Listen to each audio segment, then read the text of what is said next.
Tanya, Sean, Antonio. Are we ready? Should I maybe not open this?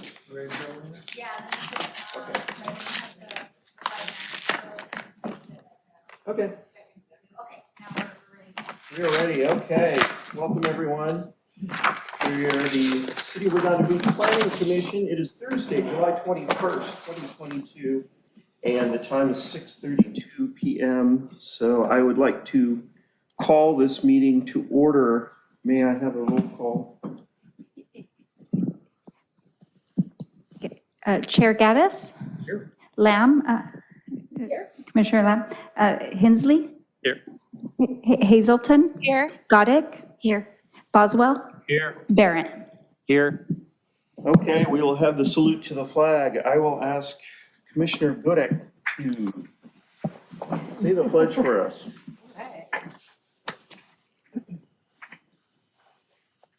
Pledge allegiance to the flag of the United States of America and to the republic for which it stands, one nation, under God, indivisible, with liberty and justice for all. Thank you, Commissioner Godek. All right. Do I have a motion to approve the order of the agenda, or does anyone want to make some changes to the order of agenda? Motion to approve the order? Seconded. And a second. Second.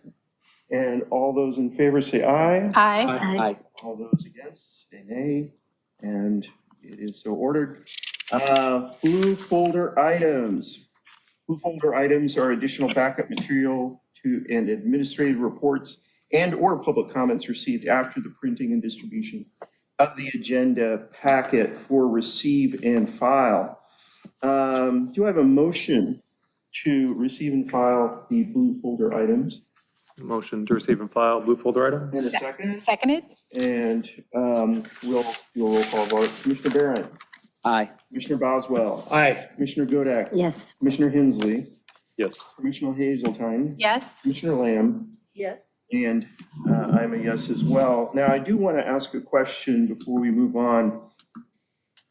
There is an item in the blue folder items which I'd like to inquire about. I guess we'll do that at the end in referrals to staff. That's probably the appropriate way, place for that, correct? Yes, that'd be correct. Okay, Yeah. great. All right, we have our consent calendar. These are business items except those formally noticed for public hearing or those pulled for discussion are assigned to the consent calendar. The commission members may request that any consent calendar item be removed, discussed, and acted upon separately. Items removed from the consent calendar will be taken up under the excluded consent calendar section subsequent to this, and those items remaining on the consent calendar will be approved in one motion. I will call upon anyone wishing to address the commission on any consent calendar item on the agenda which has not been pulled by the commission for discussion. Each speaker will be permitted to speak only once, and comments will be limited to a total of 3 minutes. Does anyone want to pull a consent calendar item? Commissioner Hensley? Item F3, please. Okay, item F3 is pulled.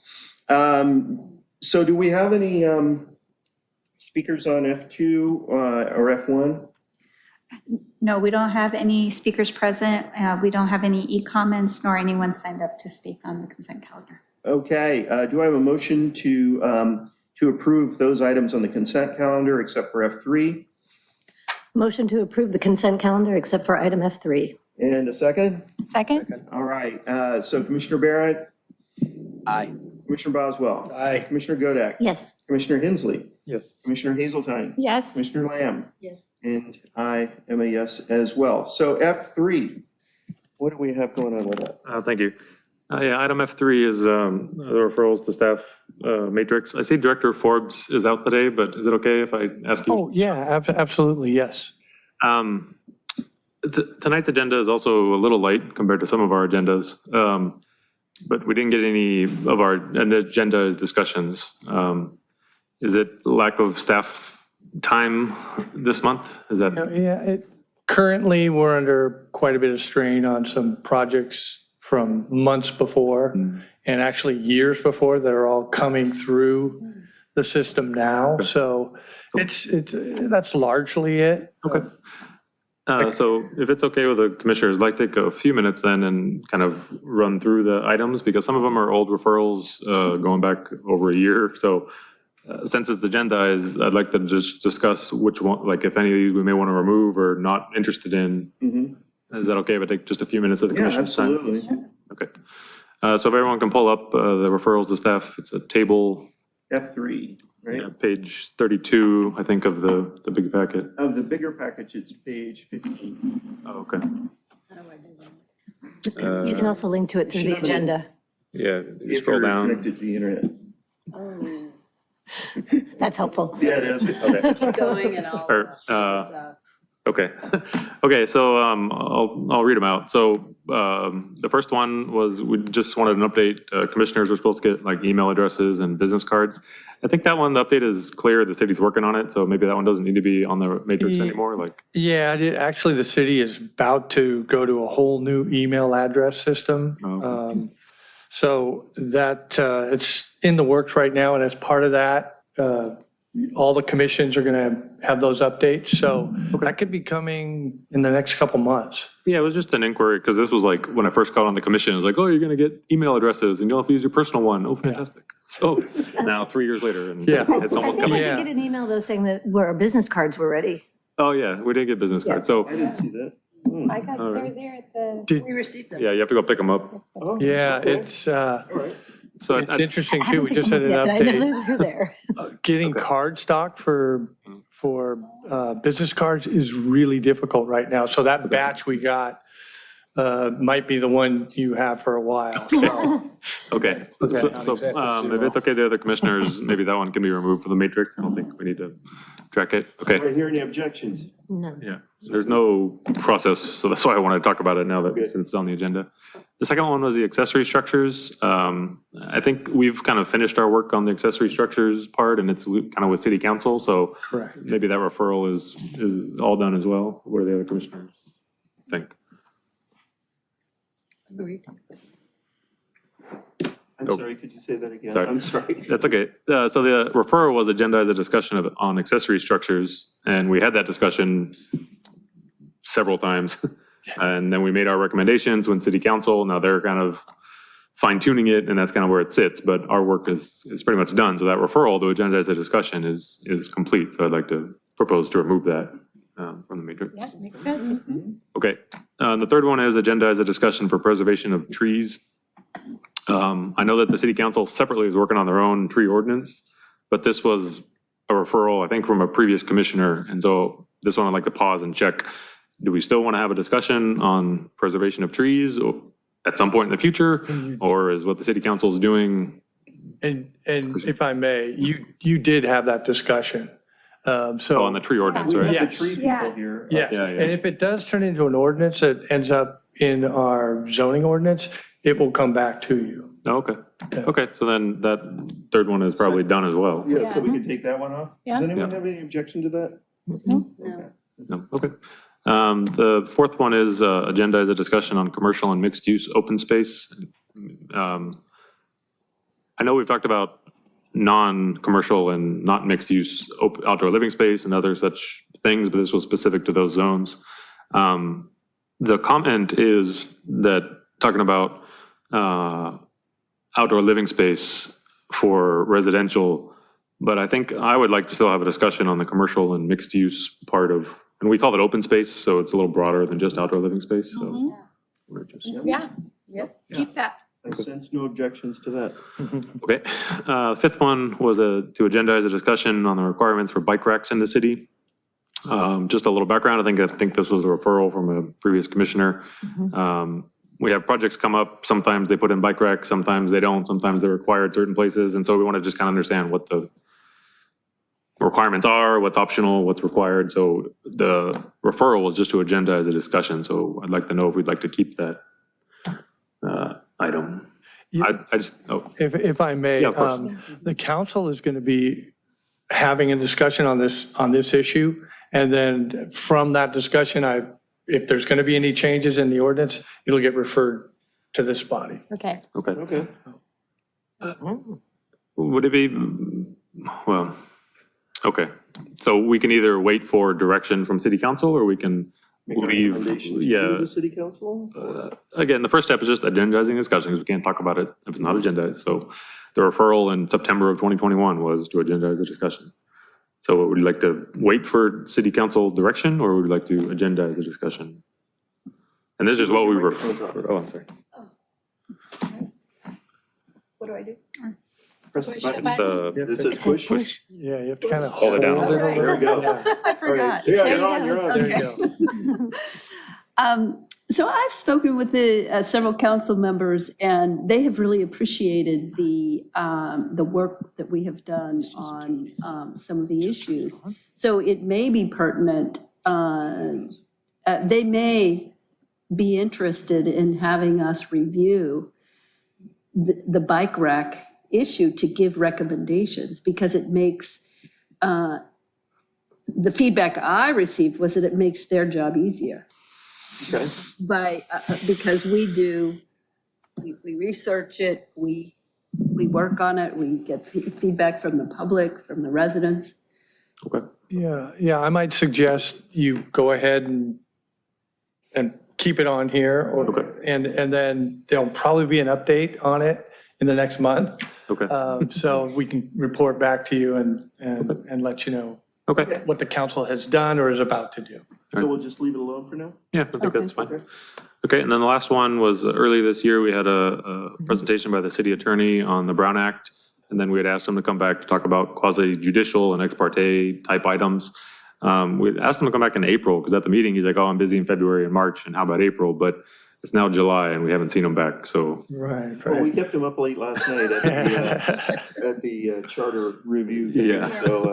So, I'm just wondering when, because the status is pending, but I would maybe prefer like anticipated October. Yeah, I don't know where it's at the moment, but I've got a note for when Brandy comes back that, she was meeting with Mike Webb to try to figure out schedules, so Okay. she can we can provide an update on Yeah, that. that's, Yeah. yep, it's fantastic. great. Okay, so yeah, I just want to kind of go through this and clean it up and see what we still want to talk about and go from there. So maybe just the request then is when Director Forbes is back, if we could, of the ones that are remaining, if we'd like to agendize the discussion. We understand staff time is busy, we may not get a staff report, but as a first step, we'd at least like to discuss, and we understand that may be a little thin as a first step. So that's completely acceptable for me, but I would like to get some of these started.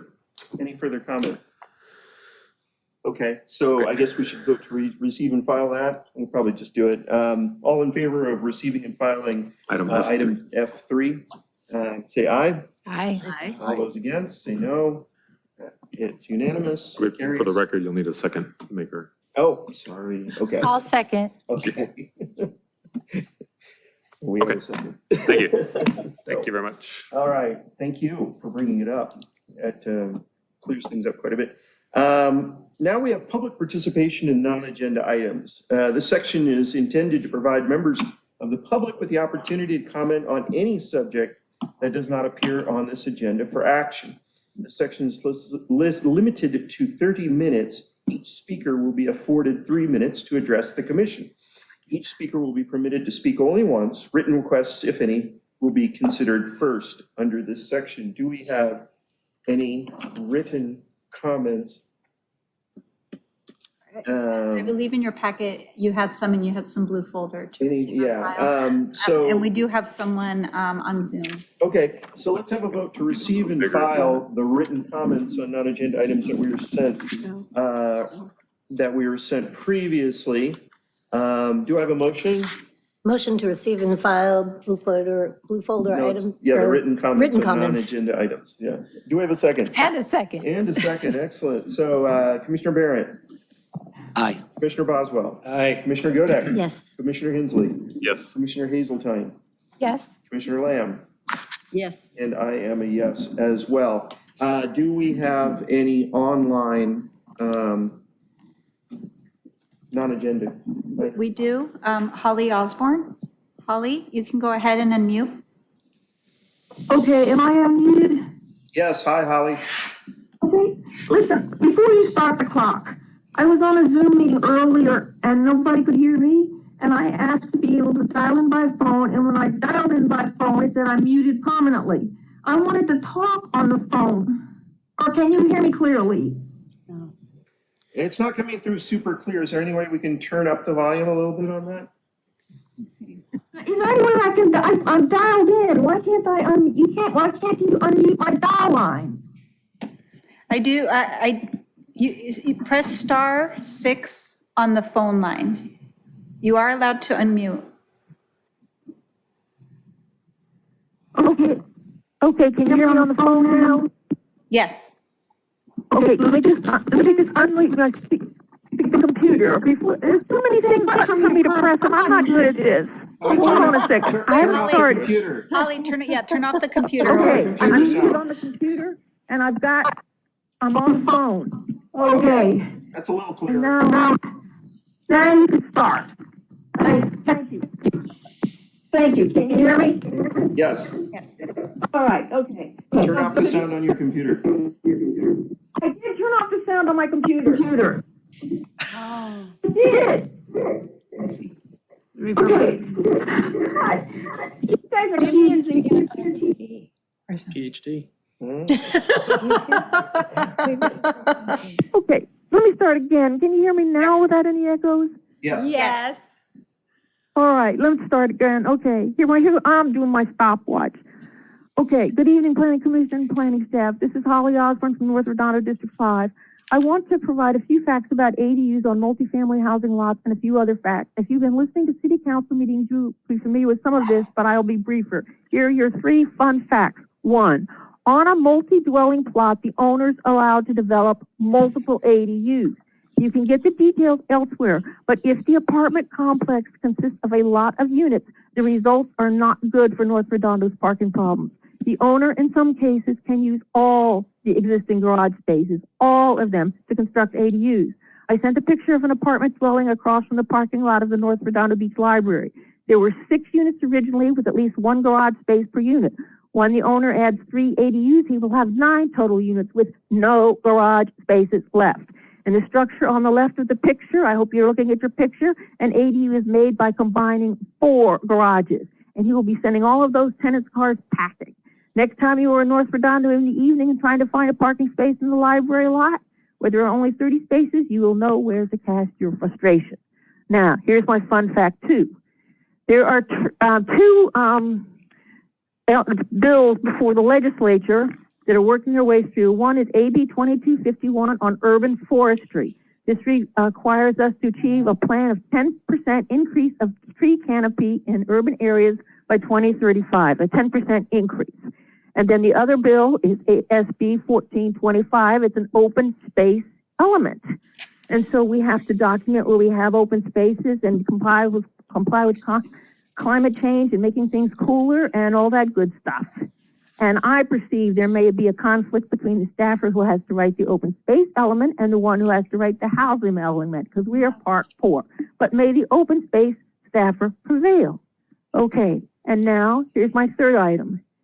On the housing element. I am sure you have all read the statistics that only 6 of the 197 regions, cities or counties in the SCAG area met their housing element approval deadline of February 11th.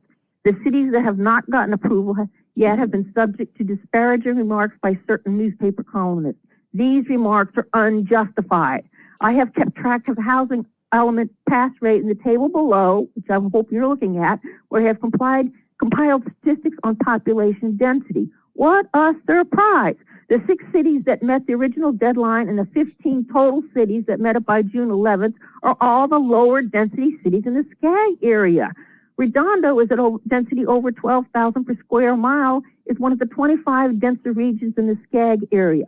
So you do not need a PhD in math or engineering to figure out that there might be a correlation between a city's lower density and their ability to get a housing element done earlier. So our housing element Holly, that's staffers. time. Motion to extend. Second. All in favor, say aye. Aye.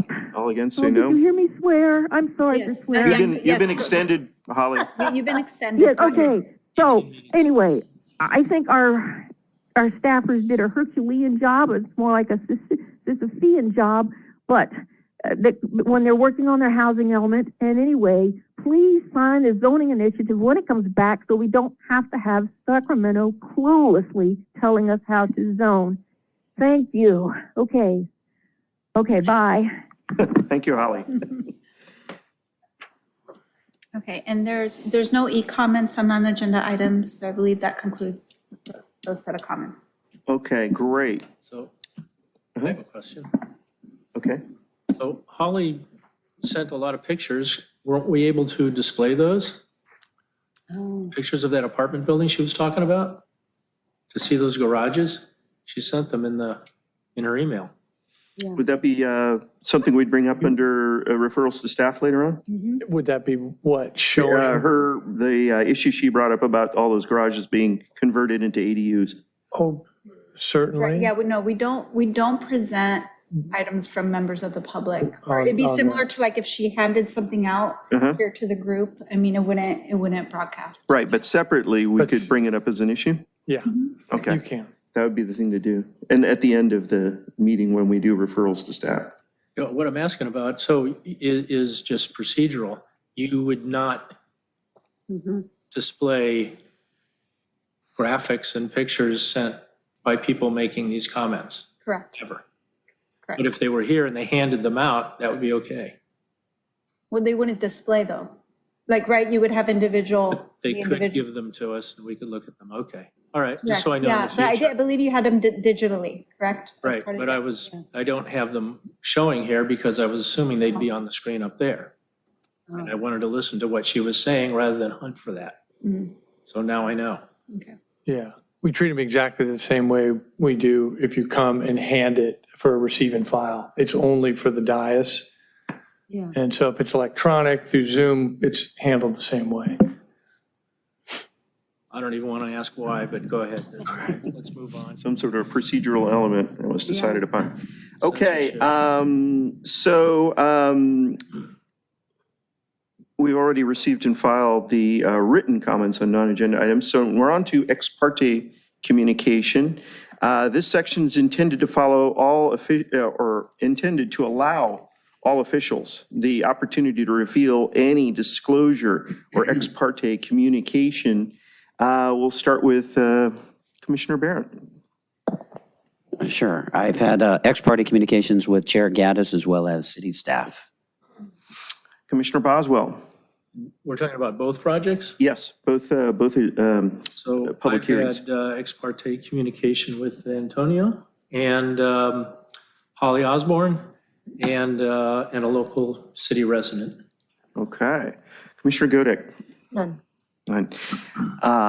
I had ex parte communication with Commissioner Barrett, with Councilman Narenheim, Councilman Lowenstein, members of the public, and city staff.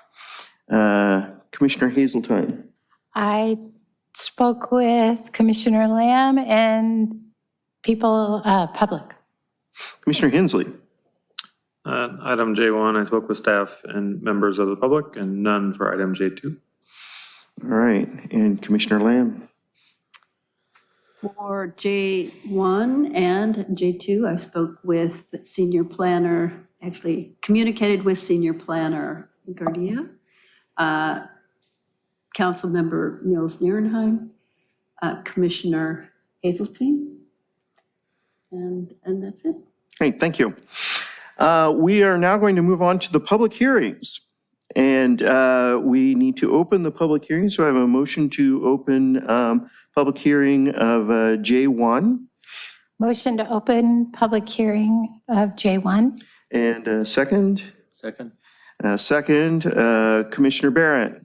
Aye. Commissioner Boswell. Aye. Commissioner Godek. Yes. Commissioner Hazeltine. Yes. Commissioner Hensley. Yes. Commissioner Lamb. Yes. And me, it's unanimous. Motion carries. So this is, J1 is a public hearing for the consideration of an exemption declaration, Planning Commission design review, modification, and coastal development permit to allow the construction of additions to a resident and duplex that is legal non-conforming located within a single-family residential R1 zone. So we have opened our public hearing. I would like to swear in any speakers who are here to speak on this item. Do we have some speakers on this item? All right, okay. Do each of you swear or affirm? You can do the swearing in from anywhere in the room, actually. There's no special swearing in spot, but do each of you swear or affirm that the testimony you shall give shall be the truth, the whole truth, and nothing but the truth? Let the record show they had affirmed that they have sworn in. So we have a staff report on this project. We do. Thank you, Chair and members of the Planning Commission, Sean Scully, Planning Manager. And tonight we're going to have Antonio Gardea, our Senior Planner, present the item. So with that, I'll go ahead and turn it over to Antonio. Thank you, Sean. Lena, can we show this up on the screen? Yeah, I'm having an issue. I'm hitting staff present. It's showing on my screen, but it's not showing up on, let's see, video wall. There we go. There we are. There we go. Yeah. It's good on mine now. Thank you. So the item that you have before you tonight for consideration is the design review, the modification permit, and the coastal development permit for this project, which involves a legal non-conforming property. The property is located on Avenue A at 232, and it happens to be in the coastal zone. So when there's a property in the coastal zone or west of PCH, we always include a review of whether CDP is necessary, and we've included that in these entitlements. The structural modifications to the non-conforming building are permitted, but they must be reviewed by the Planning Commission. The modification permit is typically reviewed administratively, but because we want to bring the project as a whole, the Commission is also considering that at this point. Let's see if I could, there we go. Again, this is a legal non-conforming use or structure. The original building in the front was built in 1923, and the duplex that is built over the three-car garage in the back was built in 1955. At the time that they were built, as you heard earlier tonight, the parking standards were less. It was one parking space per unit, and that's why it has a three-car garage only. So it complied with the development standards at the time that it was built, but it doesn't comply with the standards today. It's a single-family, single-story house that's towards the front, and then it's a two-story, a detached building that's towards the back. Two of the garages face the alley, and then one garage faces towards the front with a long driveway. The building is non-conforming in terms of the side yard setback. The survey that was submitted indicates that the side yard setback is presently 4 feet 1 inch, where the standard is 5 feet. Although we do allow additions to buildings so long as they have at least 10% of the building width, and this is short by 1 inch. This is a copy of the site plan that was submitted, as well as 2 pictures, one of the front and one of the rear. If you notice on the bottom right, the picture of the duplex structure in the back that faces the alley. The 2-car garage does face the alley. There are some limitations with placing the third parking space to face the alley because of those sewer vents that are there. So there's some limitations on what you can do with the property as far as placing the alley or that third space to face the alley. This is the floor plan of the main residence and what is proposed. They're doing a full 2 stories above the existing home and extending it out towards the front. It does comply with the development standards, as was shown in the staff report. They do employ a couple or 3 different bonuses, and those a couple of the commissioners asked about that. That's well within their rights to do that. This is the floor plan for the duplex that's in the back. They're extending the existing floor plan out towards the house to the north and adding a mezzanine or a loft area towards the back to get kind of loft, like a bedroom loft. And this shows the elevations. The top elevations are of the main house, and then the bottom elevation is what would be facing the west. And then this is the elevations of the duplex unit in the back.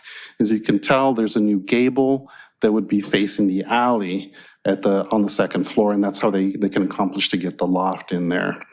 It does increase the height a little bit, but it's still well within the allowable height for the zone. And the bottom elevation is the east, and that's what would face the commercial building that would be on PCH. Let's see, so our staff recommendation is that the commission adopt the findings in the draft resolution, the exemption declaration, and approve the request for the project, the entitlements that are necessary here. I did want to make one note on the application. The neighboring property owner immediately to the west did not sign. That property has been sold, is currently under renovation, and the applicant may be able to explain their outreach efforts to that person. There's a couple of the other neighbors across the alley have signed, indicating that they support the project. And that concludes our staff presentation. Okay. Do we have any remarks from the applicant?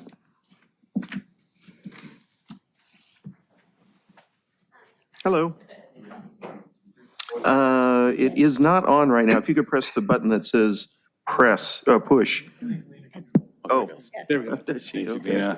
Good evening, commissioners. Good evening, staff. And thank you, Antonio, for such lovely and eloquently put report. My name is Christian Golfin. I'm from CGA. I'm the designer for my client and owner here, Michelle Wang. Her father couldn't attend tonight, but she's here also to answer any questions, and I am here to answer any questions you may have about the project. Thank you. Okay. Michelle, you want to say anything? I'm Michelle Wang. I own the property of my father.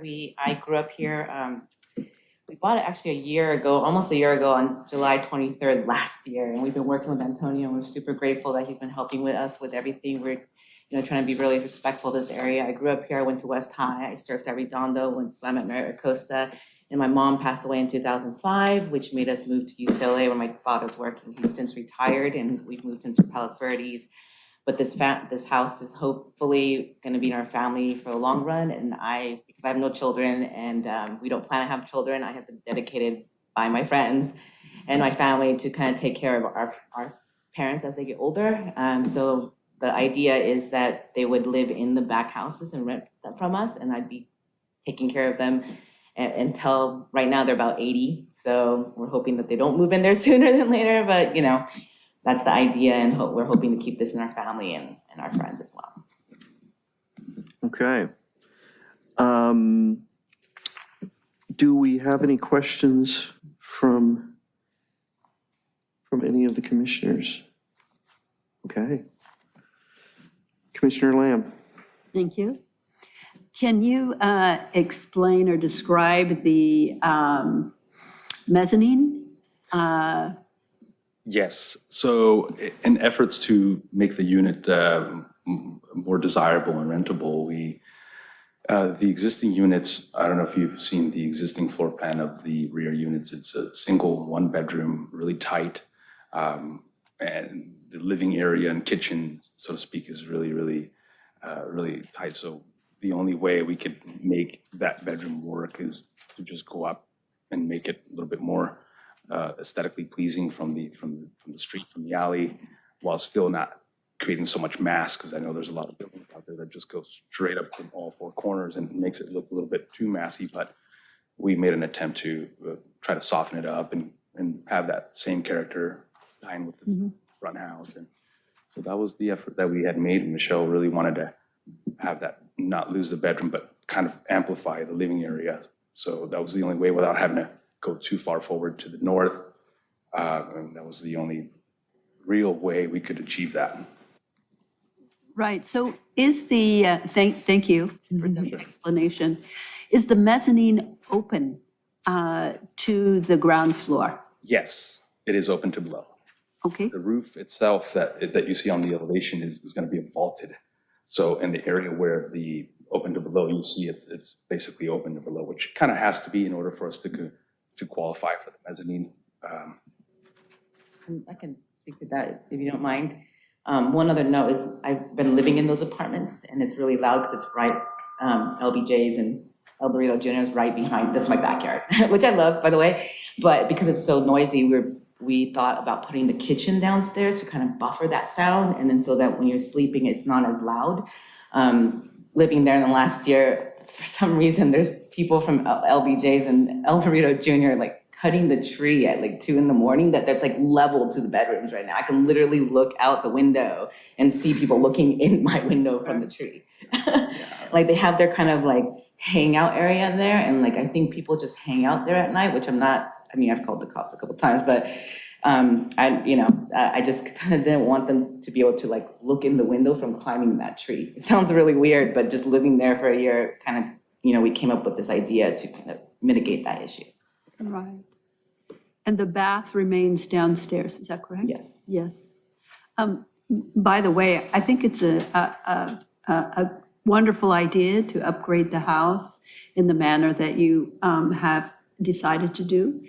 And I like the overall design.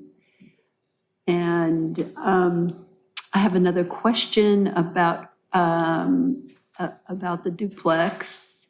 How much, it was hard for me to tell exactly how much the new overhang will be at the north end of the. On the north end, it's tough for me to also see from here. Square footage wise, I can tell you square footage, but is there a way you can zoom in a little, Lena, on that? I believe Antonio has control. But our north His end side. doesn't change. Yeah. it's- Oh, no, you're right. Right, Yeah. just to pop out to the living area. I don't know what the quality's gonna be here. Yeah. the quality's not Oh, there. yeah. Yeah, we can't read it. I believe it's But I about could- 7 feet. If you see the dashed lines where the stairs are, where it says Yeah, living area, that's about 3 feet wide.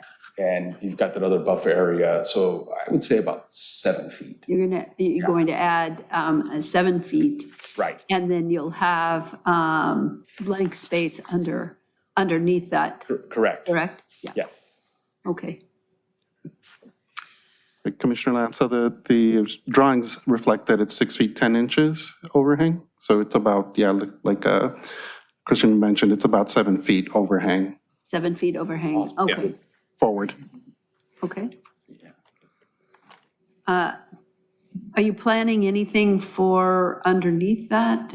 Is that going to be Just open, like a covered patio, usable space. covered patio, not permeable? Not livable, no. No. Okay, not permeable, not vegetation. Correct. Well, I mean, the light, it will not be direct sunlight, but it's a good area for outdoor living space, maybe potted plants, Potted succulents, plants. things that Okay. require, the sun these days is deadly for your plants anyways. Even white cactuses are struggling sometimes. Okay. Thank you. Sure. One other question for now, and that is the front of the main house. That is going to remain the same, is that correct? What you see, the color elevation there, that's our new front, which will, carry the original character of the. But it won't be enclosed, is that fully enclosed? The porches will be completely open. It'll be a nice covered porch. That's actually. A covered porch. One of our bonuses, yeah. It's a good size, bigger than usual. 8 foot or 7 foot is the Okay. requirement, 7 by 10 porch. And you maintain the 25-foot, Correct. Yeah, the front, yes, correct. okay, Yeah. setback? Yeah, the setback, yeah. And then the front, and then second setback, we had this, supplementally setback to another additional 10 feet. Okay. And that's, thank you. And that's it for now. Okay, other questions? All right. Commissioner Hensley. Yeah, good evening. I had a question on the garage. So 2 of the garage parking, the 2-car garage door faces the alley behind, Correct. and then there's a 1-car garage door that faces the front. Correct. Is the front house the 1-car garage parking and the, Vice versa. right, okay, so Yeah. the front house uses the rear load or the Correct. Yeah. alley And I load believe garage? We do have an existing rear door of the garage, correct, that goes directly when you come home. Going in? Yeah. Yeah. Yeah, There's so a garage door. garage door in the back, yeah, where the. barn Wait, is, no. yeah. Yeah, isn't the Yes, garage separate from the yes. front house? It is, but access-wise, it's, yeah, but it's, actually, there is no door from the garage directly where the laundry is, correct, but that's just, I mean, there's another door next to the stairs, but. Just to confirm, this is from the 1-car garage into the, It goes straight into the driveway that goes towards the house. Yeah. Yeah. But the And I'm usage planning to of- live there, so Yeah. I'm planning to use that garage, and the back one would be for the units. front house. Yeah, Okay, remember, because so- the stairs go into the unit. True, yeah. The stairs off the back go off directly upstairs to the unit, yeah, which was part of our redesign, or so to speak, but Okay. for better access.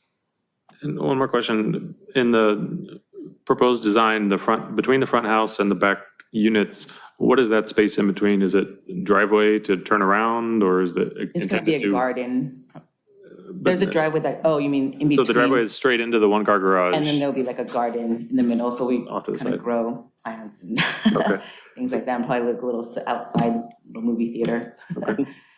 So the intention is to have to drive straight in and back all the way down the driveway? Well, currently I actually back in. Okay, And I then work on my car in there, I and see. then, yeah, Pull straight up? Okay. yeah, I back, my husband and I back in, so. Okay, it's just thank good you very for us. much. Thank you. Any other questions here? I have a question. All right, well, Commissioner Hazeltine. Yeah. Let's see, what are the sewer vents that are in the back there? Who do those belong to? The city, Nick? So typically, yeah, the wastewater system would be the city's wastewater system. So that's part of the sewer system. There's a separate stormwater system as well, but usually those connections will eventually connect to the county lateral. But that's in the right-of-way that is typically under the city's control. Okay, so those are immovable, those are permanent, those can't be placed someplace else? It would be very difficult to find another location for those. I don't know who else would want them behind their house. Okay. Yeah, we're about up against a commercial building, and they have 5 parking spots right there, so they basically put it in behind our house, because there's nowhere else to put it. So we're kind of, like, there's all these parking spaces around. Right. Yeah, LBJ. What's fenced in over just behind? So it's just just a little behind your patio for the apartment, like a separate patio for one of the apartments in the back. And what we're gonna do is just clean it all up and make it bike racks for us. Right now, there's a little storage, like a little Yeah, tough there's a shed, little, top storage. which is falling apart, maybe, right, yeah. Okay.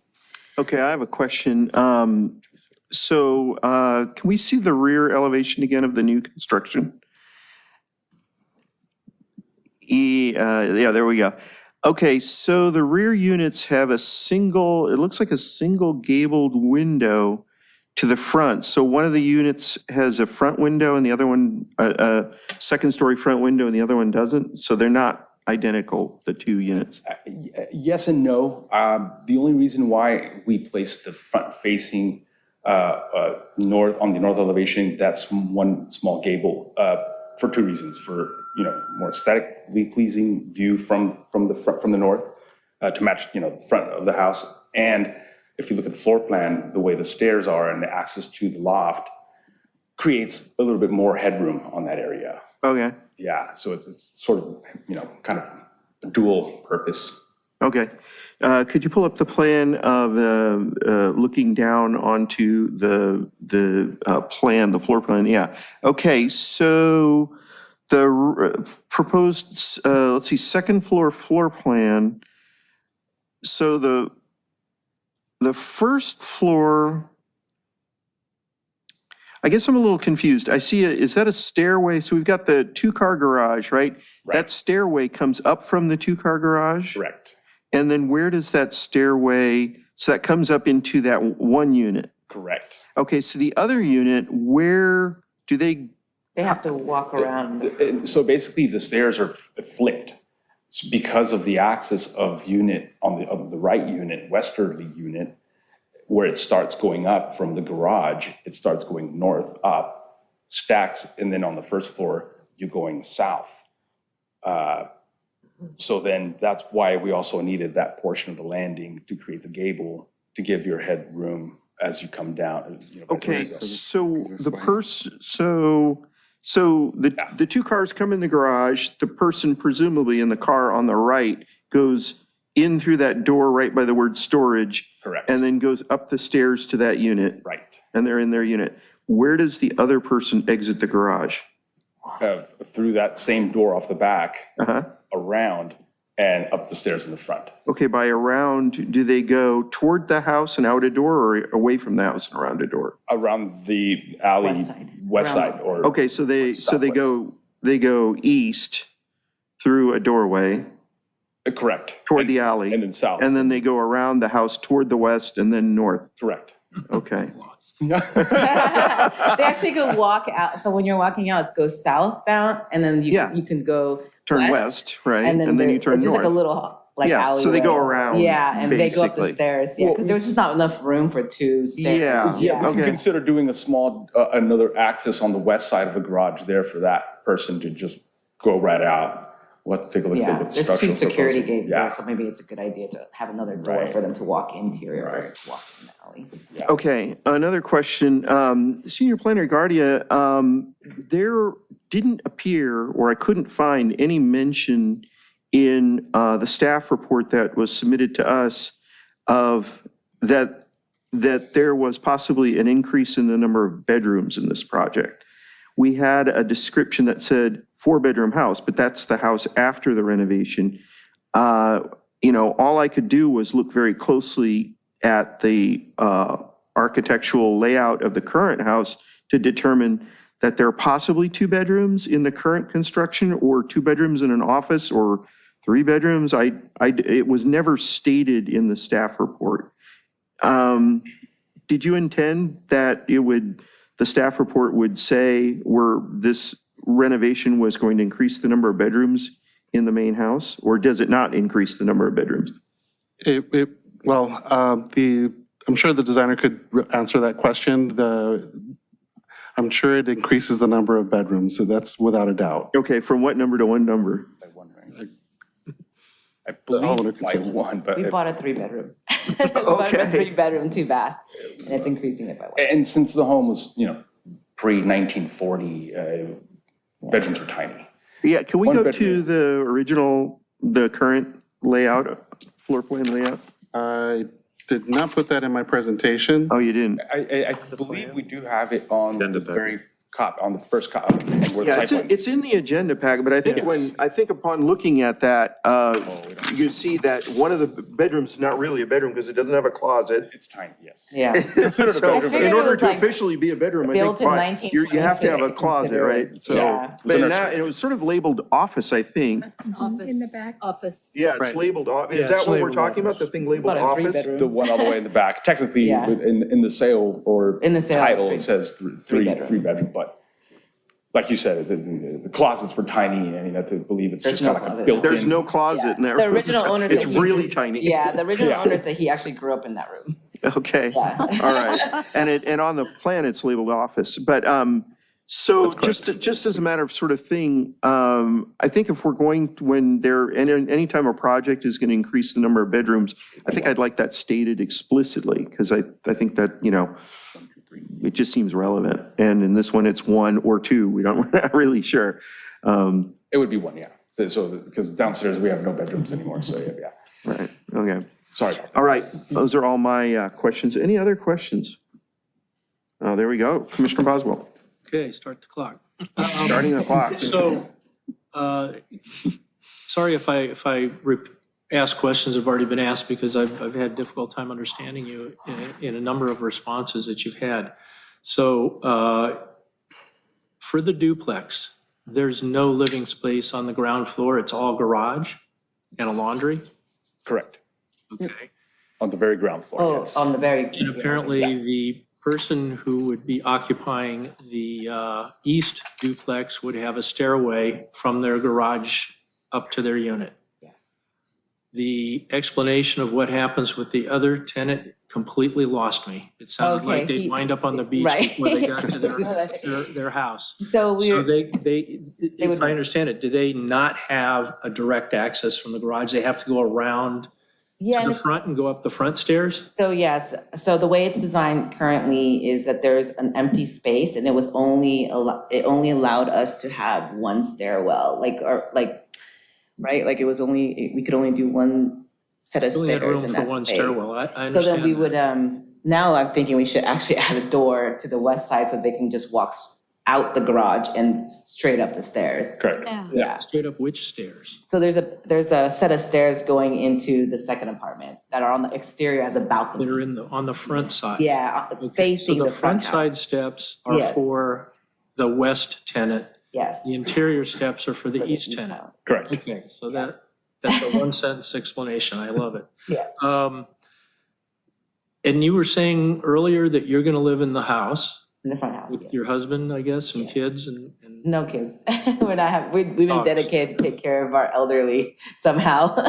Okay, so the elderly are your parents? My parents, my best friend's parents, she's probably moving in. Okay, She's so probably gonna rent from me. Two sets of elderly parents will each, one set will occupy each They're duplex. basically renting from us instead of renting from somebody who they don't know, so I They will can be your watch them. tenants. Okay, Yeah. one of which is your parents, or Yeah. your husband's, Well- and the other is a friend's parents. Yeah, And that's your intention for now.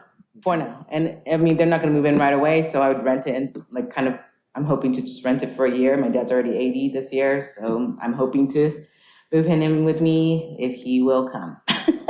So when you say move him in with me, not your We'll move him in home, the but the apartment, so he duplex. has his freedom and he Okay, can still so, see his but those friends. those are going to be rental units, whether it's family or strangers. Oh, yes, Okay, yeah. so if I understand the ADU law properly, as a multi-unit property, you have the option of putting in one ADU.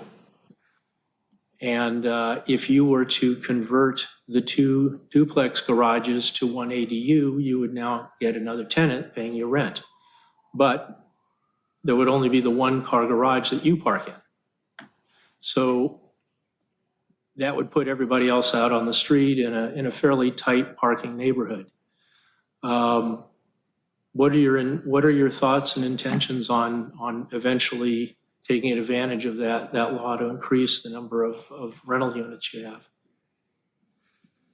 Sorry, I think it's Making currently the it's 2 two-car units. garage into Huh? a What's that? resident, making your two-car garage into an ADU. Oh, I will never do that. Yeah, we were I'll never listening do that.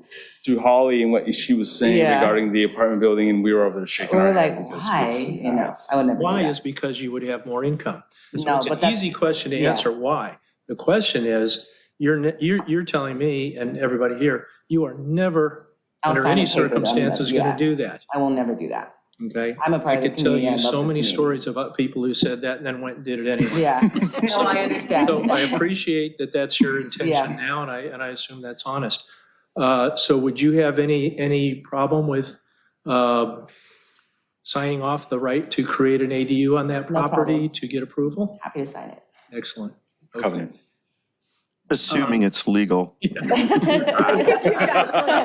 me to sign a waiver that hasn't been Apparently created it You yet. made Antonio break out in a cold sweat. He's I looking at don't you. think we can condition state law against the state law as a condition of approval. Well, we'll just put a proviso if it's legal. How's that? What's your intent?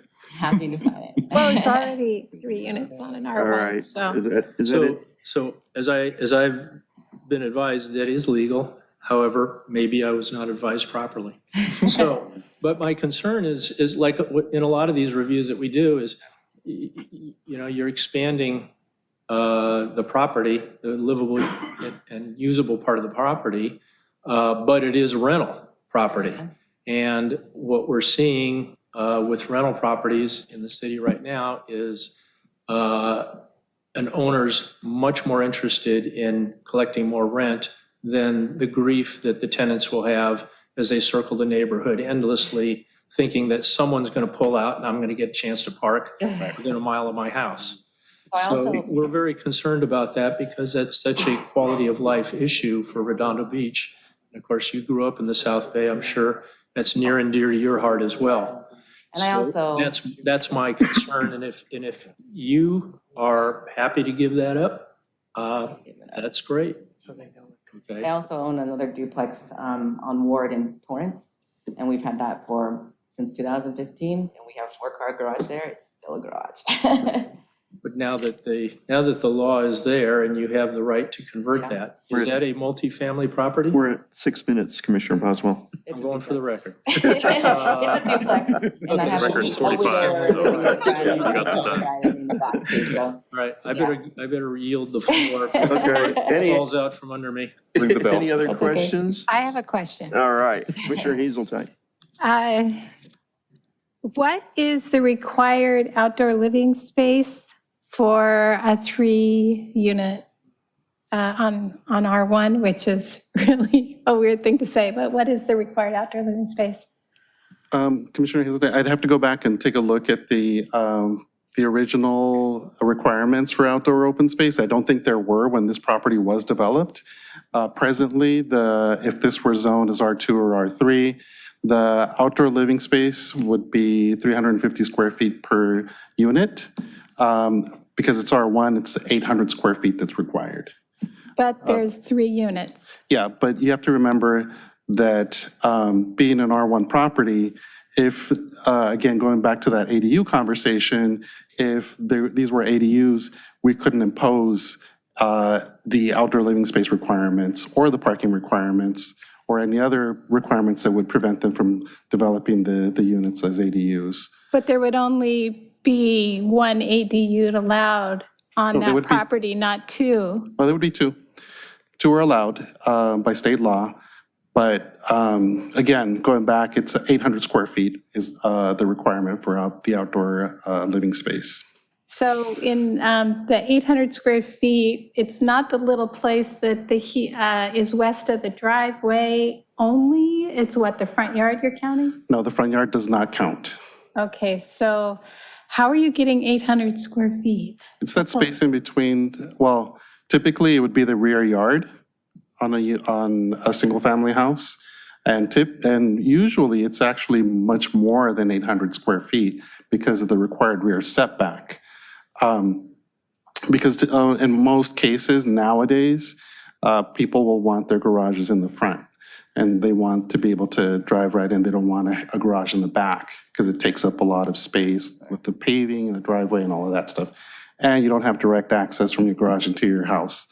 But all that being said, typically we require 20% of the lot depth of a single family home is the rear setback.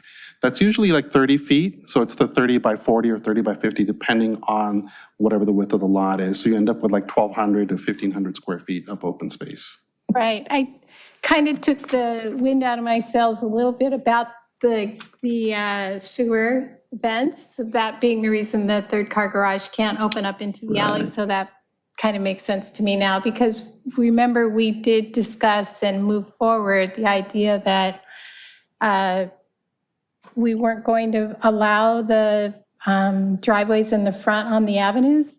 Absolutely. Yeah, and so that's the only reason I'm like, okay, fine. Because you have those sewer vents, move them. Oh, yeah. And we actually tried to address the issue by trying to put a garage in the front, but there's just not enough space. My lot isn't wide enough. Well, I mean, so on the avenues, if you'll notice on your side of the Oh, yeah. street, there's maybe 2 workable driveways. One has a lemon tree planted, so they can't drive into the back garage. So you basically have 2 people on your side of the street using a drive-through, maybe 3 into the back. So, you know, as a planning commission, we discussed months ago that we weren't going to be allowing new construction to have garages facing forward because they have the alley, so therefore the parking should be coming off the alleys, right? to keep the driveways off the street for Yeah. children, et cetera, et cetera. So, what I'm confused about is where you're getting 800 square feet then on this, because that seems like a really small little area, which is west of her driveway. Well, that's not how much is provided in this case. They actually provide closer to 900 square feet. The 800 square feet is the requirement in the R1 zone for a single-family house. Yeah. And the 900 square feet is this area between Yeah, can the, you, the, can you show us visually where this outdoor living space is Yeah. is Yeah, so located and the- how it's calculated? That was one of my questions too. Yeah, so the area, it's going to be hard to see, but it would be the area that's in between here, Yeah. between the units. And then underneath that house, there's a covered patio. So we're counting this area as well. that's in the front. That's in the back. Oh, that's in the back. Okay. On the side plan, it's a little hard to see because it's shaded in, so it looks like it's Yeah. further to the south. So this is the back of the house, and this is the area that's open, that's facing the back. And you can see here, there's a post there, but this is that covered patio in the back. That's included in the total of the open space. And then you have Check it. underneath the units. I have a question on this topic, and Commissioner Hazeltine said I could. Yes. So just letting you know I'm not jumping Oh, in. cool. No, I got it. Question, so what is the size of that rear patio, and is it getting its outdoor living space calculation bonus because it's open, attached to is that a living room? I do not believe that that's one of the bonuses. No, yeah. Sorry, different bonus. Yeah. There's a lot of bonuses. Not We'll get to the other bonuses The next. bonus room. Good question, Commissioner Hensley. I did not double the size of or give any bonuses or multiply the size. So it's a 30 by 30 patio? Is that what I'm? Just about, yeah, because it's about 20 feet in between the two buildings. And is it including the driveway space, like from one side of the residence all the way to the other? No. No, just the. I excluded a portion of the driveway, yes. Okay, can you? So that's hard There's no to, picture to visualize it? I can't see the. yeah, let me see if I can go back here. So this area in between here Uh-huh. is what I calculated, only from where the post of the patio was back to the west. So if you look here, there's a little post right here. So I'm like including this area back this way because it's expected that this is all going to be driveway, Okay. which leads back to the parking space here. So I'm talking about this area here. Where's your cursor? Yeah, that's the best one. You can see it. Okay, thank you very much for clarifying that. Okay. Does anybody, do we have some other, Commissioner Hazeltine? Okay, Commissioner Hazeltine. So west of the driveway, in the Yes. backyard, west of the driveway to the fence, what's going to be your fence, the part that's not under the covered patio. Okay, so you have your covered patio, obviously that's going to be an impermeable surface that comes off the main house. You have a patio, right? And then behind the patio, south of the patio, before the back unit is what? Between the fence, the driveway, your patio, and the back unit is what? How many feet are you? I don't need to know. Size or what? I don't need it's- to it's know the literally feet. like- What are you planting? Oh, What is it? yeah. I probably, because I have a dog, I'm probably have grass and like a little sit down, like you Yeah, they put had to- blankets down and watch a little movie Must be 20 screen. feet. But currently there's not sure. like 5 fruit trees that we're trying to salvage and leave. There's all these different fruits from that they had maybe imported, I'm not even sure. Yeah, Some of the fruits citrus, I've I never saw even those. seen before. So we're still trying to guess, and I think some of the trees Here actually they married are, each other, and there's 20. like their plants, so we're trying to preserve those plants. Oh, yeah. But they're really beautiful Okay. trees, but they're all fruiting, so that's what we're trying to keep. Okay. As I know you know, we have an issue with permeable surfaces, so too much driveway, too many sidewalks, too many streets, too many houses, too many this. So I wouldn't be very happy with a fake artificial turf there, No, I'm or not with, impressed. I'm running Yeah. some things by you. Yeah. Cementing that area in, so if you were going to put an extension or wanting to put chairs, that it be a permeable surface, Okay. so that's important to me. I will- Right? Absolutely. I'm actually trying to save an apple tree in the front too, because it's really important to the That the apple original. tree is amazing. So I'm gonna move it to the corner, so when he comes, we're good gonna luck. do a little 3-foot fence, and then it's gonna be all grass, and then we're gonna put that tree in the corner, so when he comes, he can pick them, because it's like Beautiful. important to his mom, so. Um, Husband was a hardscaper, so he's gonna try to save all these trees.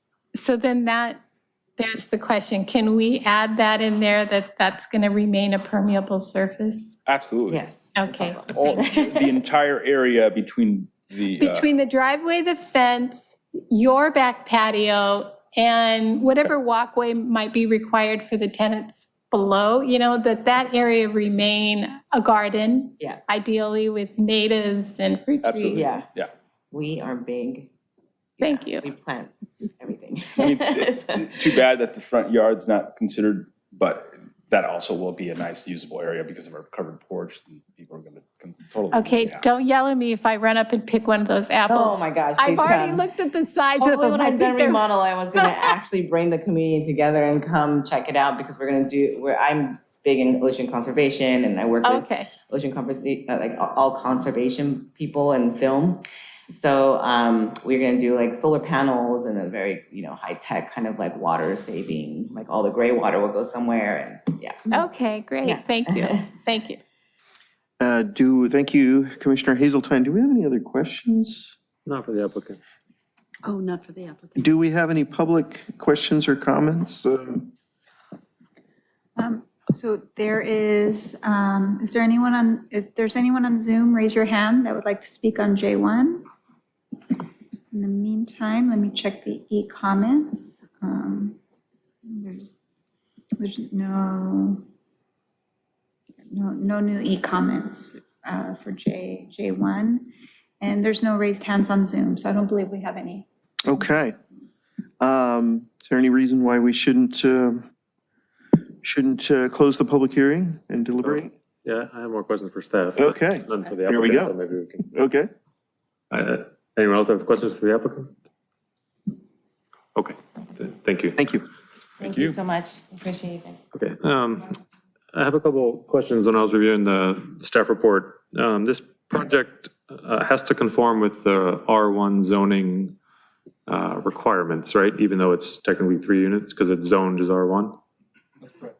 Okay, and the floor area ratio in the R1 zone starts out at 0.65? That's correct. Right, and then you're allowed to have bonuses, the other bonuses, to increase that floor area ratio, basically making the house larger. If you do some features that the city finds pleasing, I'll say, is that a fair way to summarize those bonuses? Yes. Okay.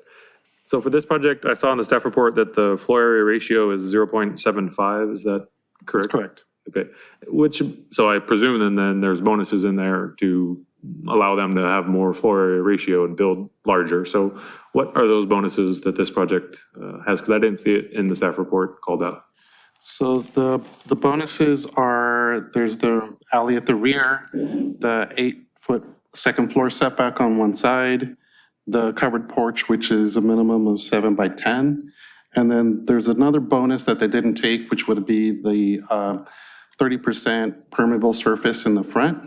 But they didn't take that bonus. They could have used that instead of one of the other 2 bonuses to achieve the FAR that's needed for this project. Okay, and so these are both in our municipal code and the residential design guidelines, the same bonus? Correct. Okay. The additional second floor setback, is that the bonus that they applied for? That's one.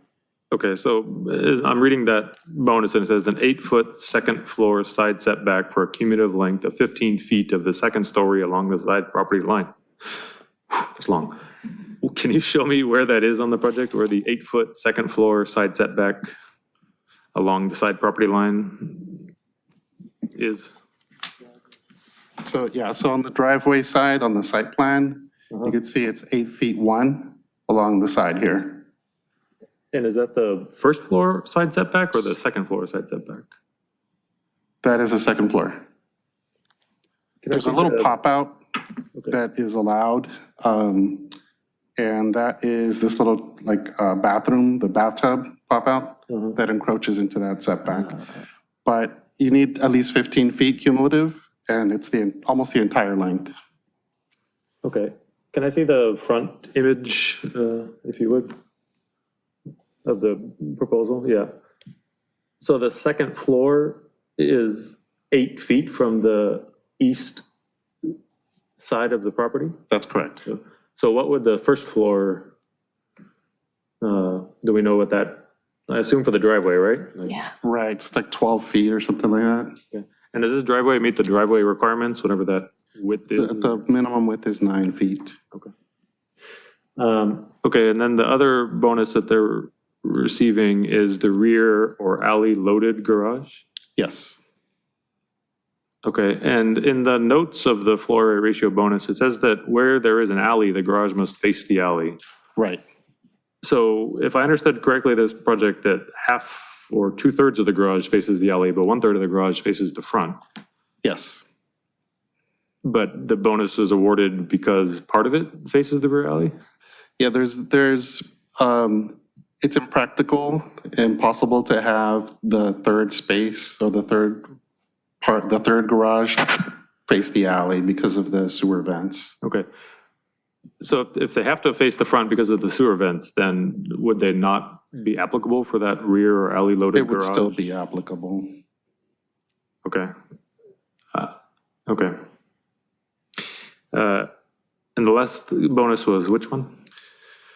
Let's So those were see. two, that's 0.04 and 0.04, so you're up to Yeah, there's the, 0.73. go back and take a look. Sure. It's the porch, I believe. Oh, that's right, the front porch. Yeah, so, Okay. because they have a pretty generous front porch, we also grant a FAR bonus for that. Okay, I'm out of time. Do we have anybody to ask questions from?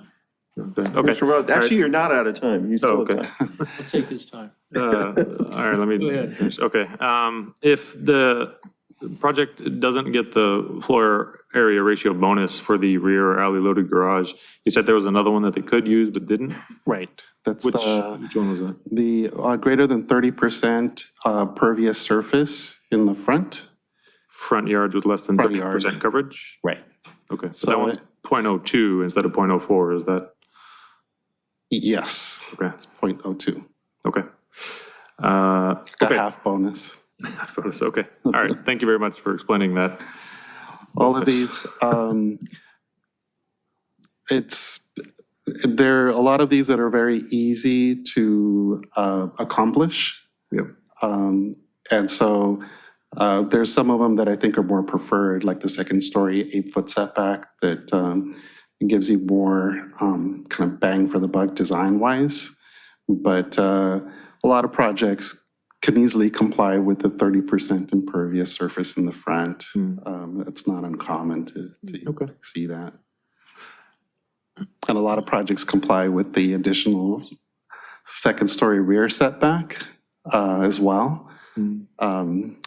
Doesn't seem to really enhance the design in staff's perspective, but it's written into our code that we grant that as well. And all these will be discussed in the residential design guidelines in the future, right? Absolutely. Okay. Yeah, we're taking a very close look at those and how to address that moving forward. Okay.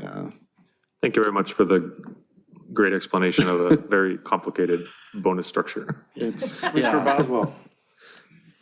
So just to get some clarifications on some things on the page that we're looking at right now, well, that we're not looking at anymore, that we're back to looking at. The two images at the top both say north elevation main house, and yet they're entirely different. So Well, is one one's- the backside of that? One's and the backside, okay. yes. One's this actually the So- south elevation. It's just mislabeled. It's Okay. mislabeled, yes. So looking at the colorful one on the right, That's what you see It from the looks street. like what we see on the left side of that image is how the second floor will extend out over the driveway. Yes, it cantilevers over. And that extends out by, I cannot read those figures, by how much? 8 feet? No, it's about 4 feet because the driveway is about 12 feet wide. Okay. So it kind of pops out over the 12-foot driveway. Yes. And 4 feet and above that, the first 4 feet alongside the house will have kind of a overhang, okay? And Yes. that is high enough to allow, what height is that? 11 feet something? least.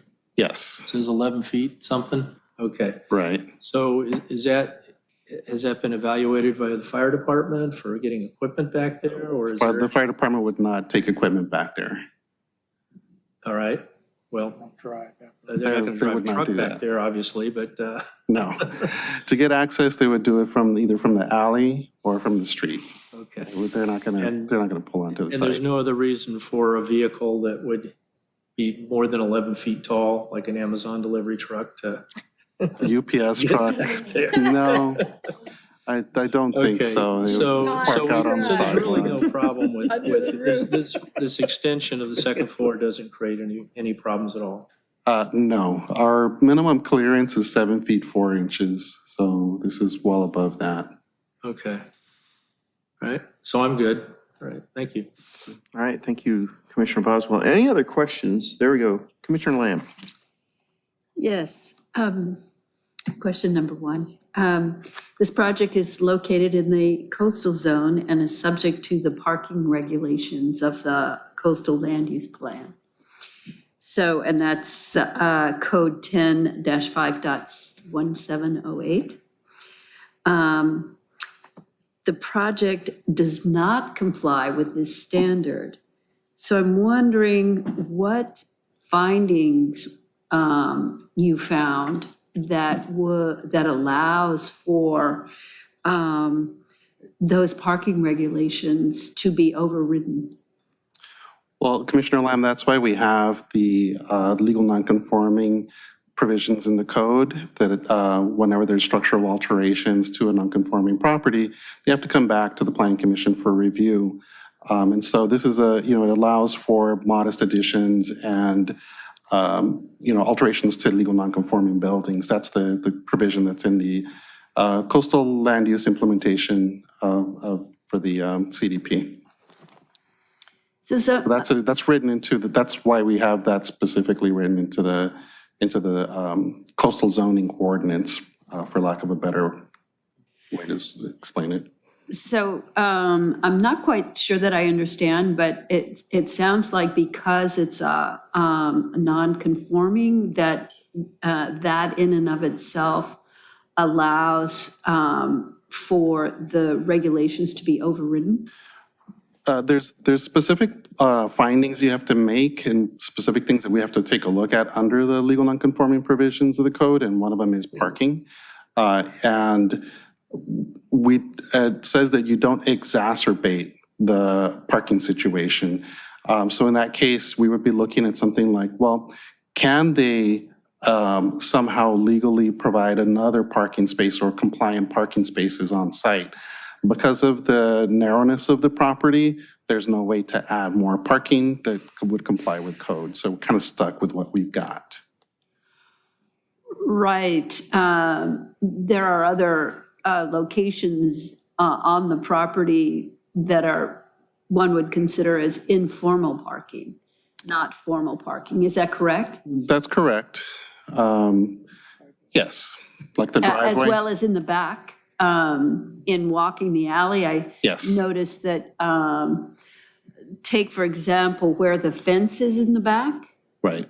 Right, that people park on I think that's called the, not envelope, it's called. The apron? The apron, yes. Yes. Right, people park on the apron. So are those, do those qualify as findings? Well, under specific conditions, they would. For example, in the case where there's an ADU that's being proposed, we would have to allow parking, replacement parking in any configuration on the property, including on aprons, on driveways, tandem, in lifts, those types of situations. But that's not what we're considering tonight. Right. Those informal parking spaces on the apron, those are not legal.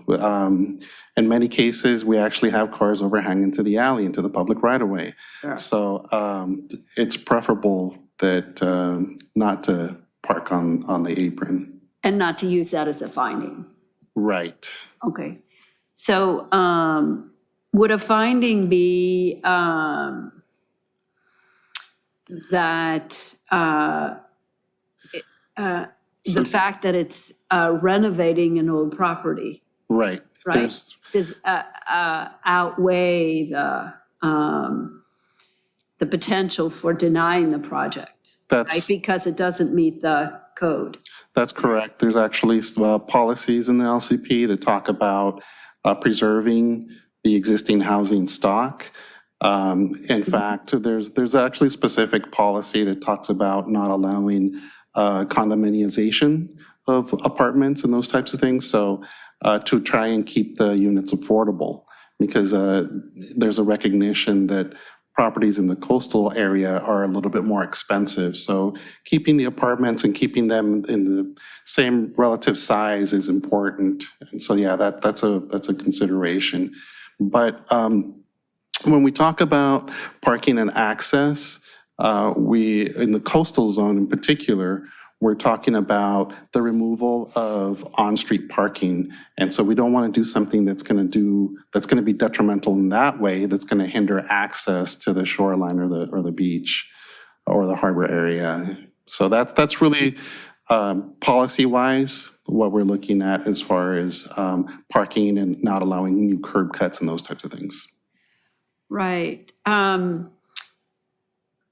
In terms of specific findings for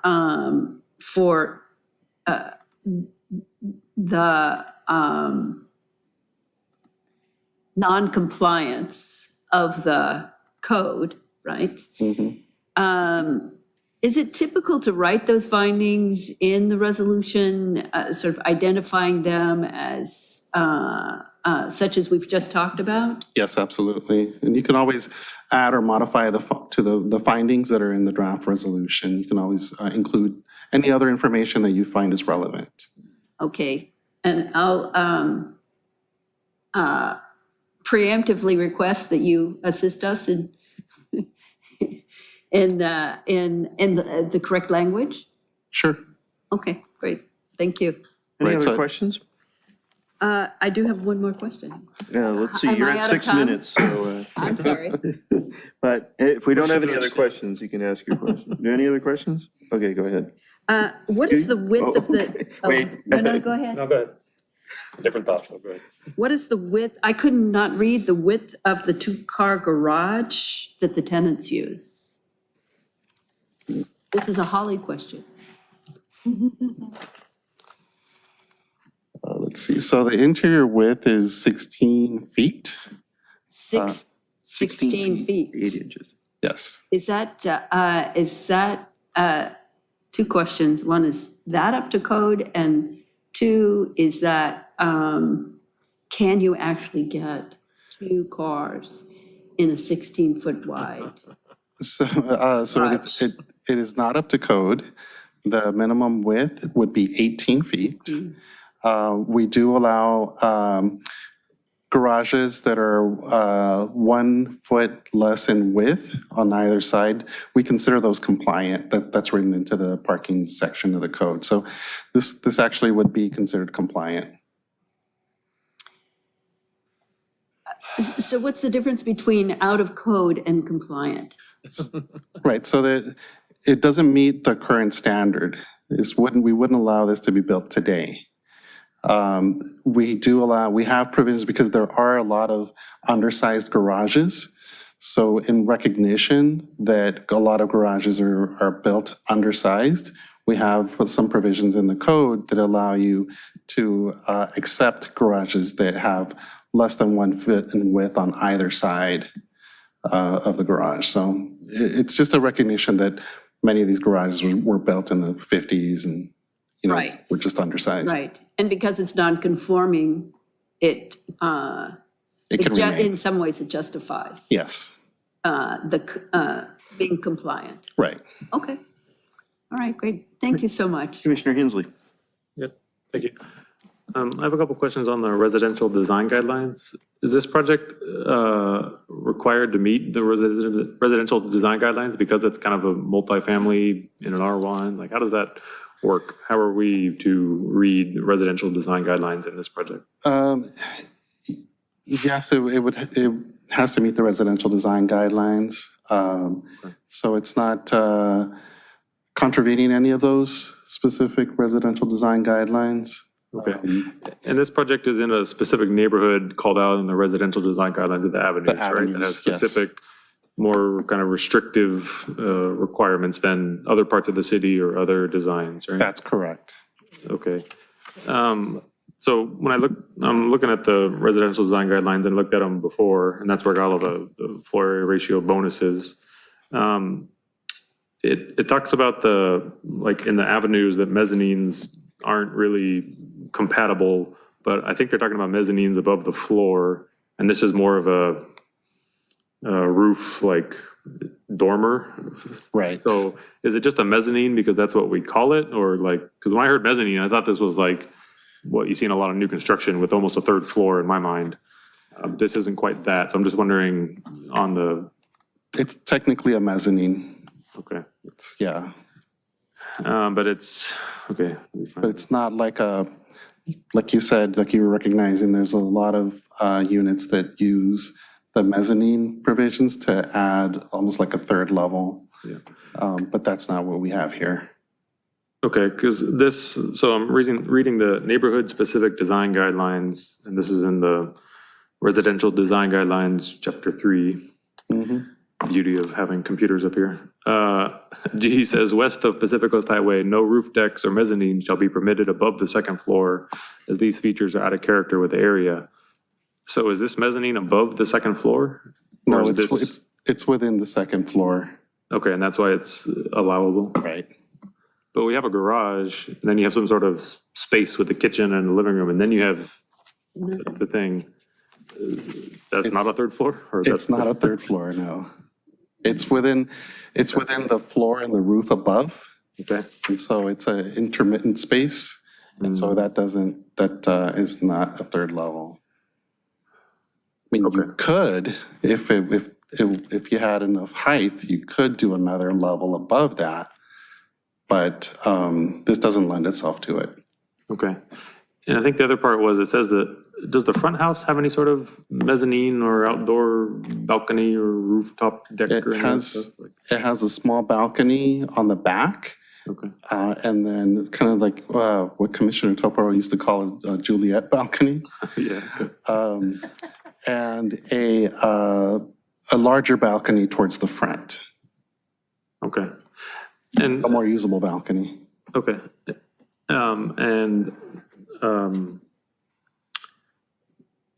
What was I going to say? So again, reading through the residential design guidelines, when I looked at the additional side setback of 8 feet, I think the intention as I read it is like the normal setback of an R1 would be 5 foot, assuming it's a standard 50-foot lot. And getting an 8-foot side setback basically gives you an additional side setback.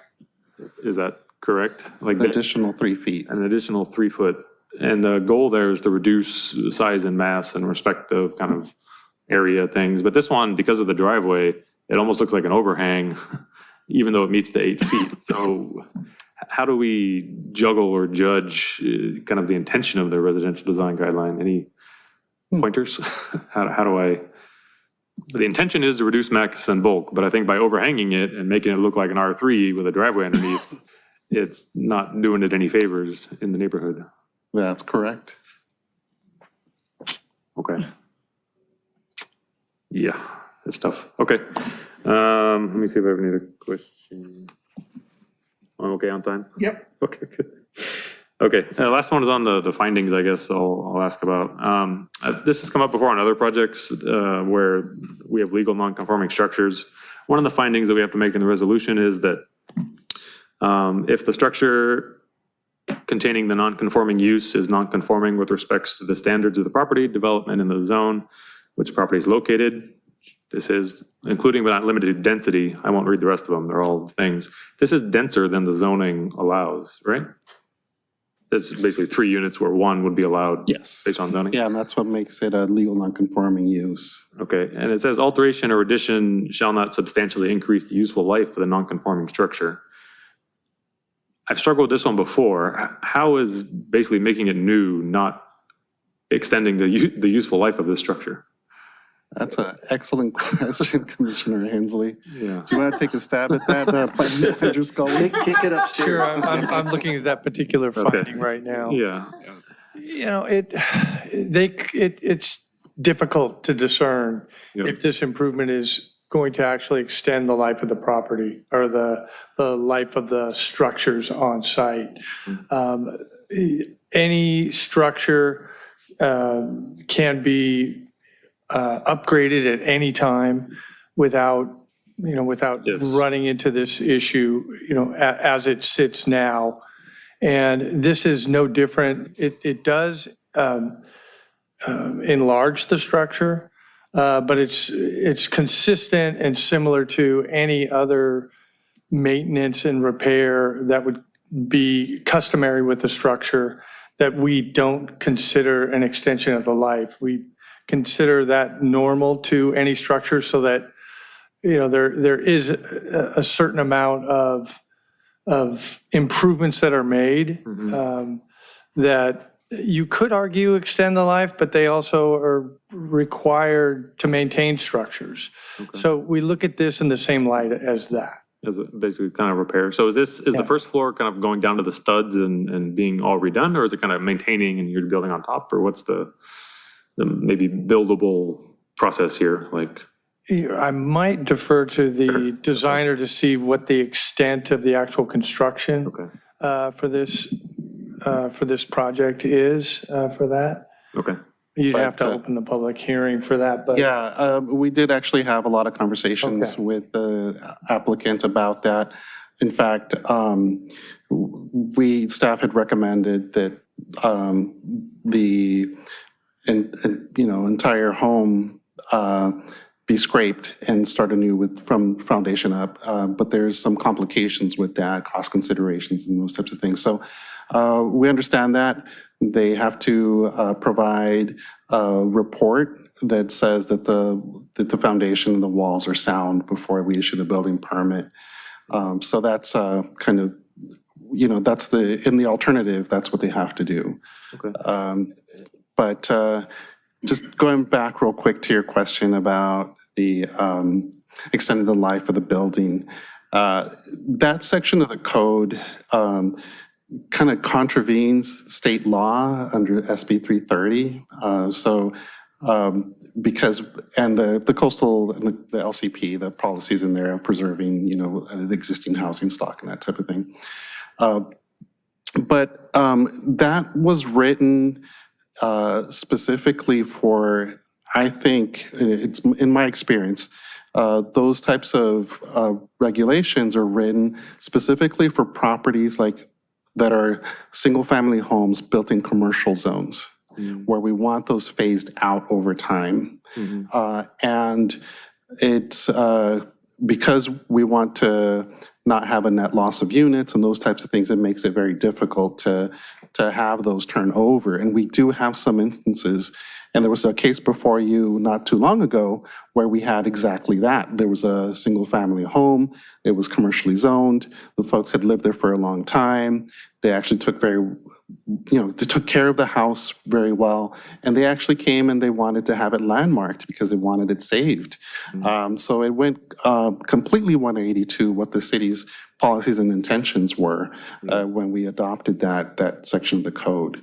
So I think times have changed. We're operating under different conditions now. And I don't think that we would codify that at this point. I mean, that probably dates back to the times when we had redevelopment agencies and could acquire properties through eminent domain and things like that. So kind of ties back to that. Okay, so could we make a finding that basically because of something, no net loss, some other housing goal that we could make that finding? Absolutely. Okay. Yeah. I'm sure I'm way over time. Yep. Is there anything else with the question? I was have one question for Does the anybody else have a question right now? applicant. Okay, go ahead. Can I ask one question about the project and the building part? We'll have to open the public hearing again. Open the public hearing. Close it. I don't think we closed it. We did not close the public hearing. No. Oh, that's Okay. correct. Yeah, we didn't. No, we didn't close it. We just asked them to sit down. Yeah. Okay, sorry. Okay. Okay. Yeah, this isn't the deliberation. I'm still in the fact-finding part. Thank you. So my question is, what is the extent of the, alterations to the existing buildings? Meaning, are they going down to the foundation and not scraped, but basically down to the foundation, all new walls, everything? Or is the first floor walls all staying and you're just building on top? What's the? There are a significant amount of walls that are going to be removed for the redesigning or new layout. As Antonio mentioned, the report that we may get from the engineer to justify the condition of the footings, the condition of the lumber, the roof, not so much because it is coming off for the second floor, but the engineering is actually already done. We had to do a little bit of a revision because of, we made the building a little smaller because of the certain thing that came up with Antonio, but that was rectified between us. So yeah, there's going to be numerous amount of beams. There will be some underpinning going on some of the old footings, just by default of the loads from the second floor. Okay, but the exterior envelope walls of the buildings will remain for the most part? The west and east walls will remain. Okay, but the front and the rear are. Front end will be being pushed bumped out forward a little bit. The rear will also be, so. Okay, I'd say, all right, thank you. Welcome. Any questions? Okay, those are my questions, thank you. All right, Commissioner Hazelton. That's all right. Never mind. Never mind? Okay, Yes. all right. Do we have any other questions? Do I have a motion to close the public hearing? Motion to close the public hearing. Do I have a second? Second. Commissioner Hensley, vote, we'll do a roll call vote on closing the public hearing. Is that okay? Yeah. Okay. Commissioner Hensley? Yeah. Commissioner Hazeltine? Yes. Commissioner Lamb? Yes. Commissioner Boswell? Yay. Commissioner Barrett? Yes. Commissioner Godek? Yes. And I am a yes, so public hearing is now closed. Do we have any comments? I have a question. Commissioner Lamb? So as we proceed next to the resolution, is that correct? Is that our after questions or conversation? We move to the resolution? Yes. Motion. Okay. You had motion to it? Then do we go, in terms of the resolution, do we just go through the resolution item by item and discuss findings? I would suggest that if you have that you'd come up, I think, with two findings you wanted to let's say, reword or further enhance, we could move to those findings. And then I've got notes on a couple of conditions that I think I heard. But if you want to point out the findings specifically that you'd like the commission to work on, I think that would be the order we'd want to take Okay. this. Okay. And also had some wanted to discuss the findings. Yeah, I think that was the second one. The second one, okay. Okay, so, do I have the floor? So then on the coastal land use plan, let me get the resolution up.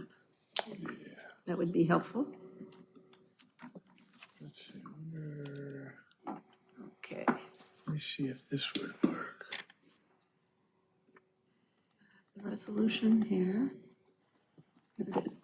Okay. May I, Chairman, just point of clarification or question to Lena about our logistics here? Lena, whose computer can you project? Is it just Let me see, I think I can project mine. Did you want me to try and get the resolution? If you up? could, Let that me would be see. great. Yeah, We let can me get try. the resolution on the screen. Yeah, great idea. Give me a moment. Mhm.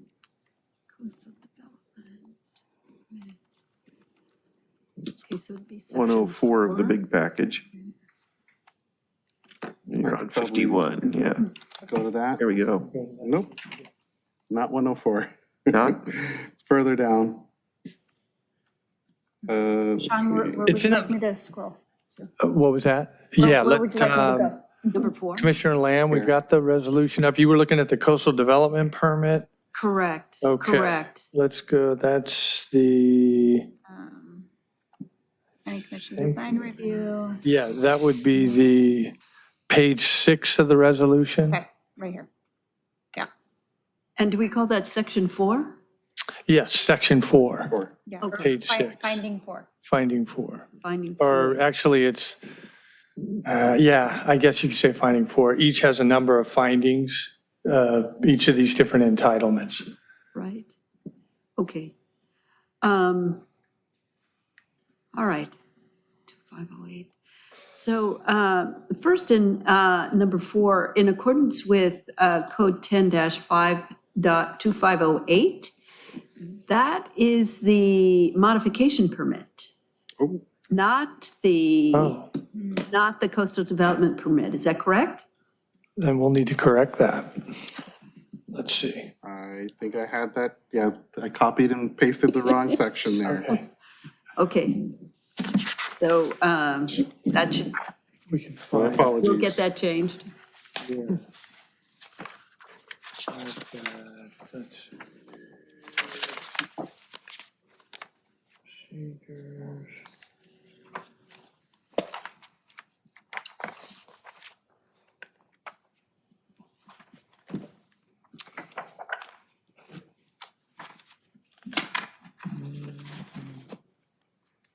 Shall I proceed or no? So that should be, It's, right, it's to 5.2206. And then A is any development in the coastal zone shall obtain a coastal development permit. I'm looking through that section right now. Hang So it'd be 10-52206. Yes.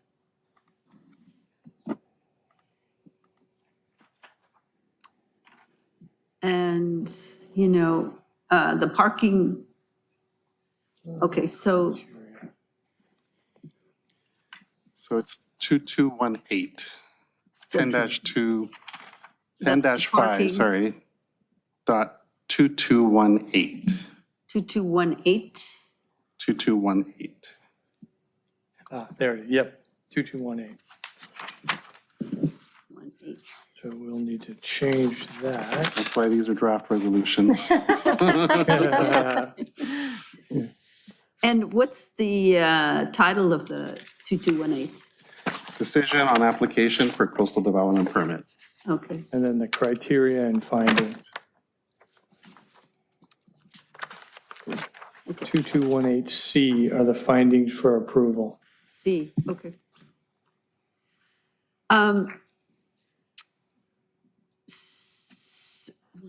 Okay. So for A, the proposed development is in conformity with the Certified Local Coastal Program. So so would we say it is not in conformity with the parking? How would that be written? It's not in conformity with the parking, but the findings are, is this how this goes? I'm not quite sure. Typically for, when you're looking at conformance with the LCP, you're talking about the goals of the local coastal plan, the land use policies, those types of things, the recreation and access policies. And so when you look at projects like this, they're typically in conformance if they don't contravene those policies. So that's what I was telling you, that, you know, it's not taking away the on-street parking. Correct. It's not doing things that would limit or hinder a coastal access. Access and recreation policy. Right. Okay, so that's what it's in conformity with. Right. And there's also, as I mentioned, there's also policies in there to retain the existing housing stock, Yes. in particular apartments in the coastal area. Yes. So how, is that already written? It's, yeah, so It is it in talks there. about the goals, it furthers the goals of the LCP, and that it preserves the existing units for the city's housing stock. Correct. So, okay, so those are the findings. What's not in here is that it's not in compliance with the parking. Right, I don't think do we're we gonna write that write a in? double negative finding. So we don't write that in, that it's not in I mean, you compliance with could the say that parking? you could say that, well, it's legal non-conforming, so there's a presumption that already it's non-compliant. But the key is that it doesn't exacerbate the existing non-conformity. So you would want to say that. So you want to say that the project does not further exacerbate the existing non-conformity. And I think there's other findings. And there's other findings that are more directly suited to that. The non-conforming, the modification, or not modification, but the Planning Commission design review findings. The legal non-conforming issues are spelled out in the other findings specifically for parking. Right. I don't want to belabor this and cause more time, but what I find, the fact that it misses the point, or it doesn't delineate the point that it's out of compliance with the parking. But I don't know if that's, and then the remedy, right, the finding, my understanding is that for the LCP, you would identify where the non-compliance is. You would state it. And then you would have findings that would justify the fact that you're going to override the non-compliance. That's my understanding of how that works. But I don't want to, this will undoubtedly come up again, right? Yes, Any chance I can take a crack at it? Let me share my understanding. So the project as it sits today is already non-conforming to the parking requirements. And what they're proposing is to add on to what's existing today. And what they're adding doesn't make that non-conformance any worse. It doesn't change the non-conformance that exists to the local coastal plan. So Yes. the finding is that this addition doesn't exacerbate the problem that already exists. That makes, that's my understanding of the language in the. That's correct. Does that make sense? So you don't have to talk about what originally is wrong because it already was wrong. And what they're doing doesn't make what was wrong any worse. So we're just finding that what they're doing doesn't make worse what was already there. So. Sheila, are you asking for some sort of language? You're looking for language that mitigates the nonconformance that was there before? Language that would identify what the, Nonconforming properties are. Recognize what they are. recognize that there's that it doesn't meet the code. Well, that is the nonconforming, right? That's legal. But you want it specified? But I'm talking about specification in terms of the parking.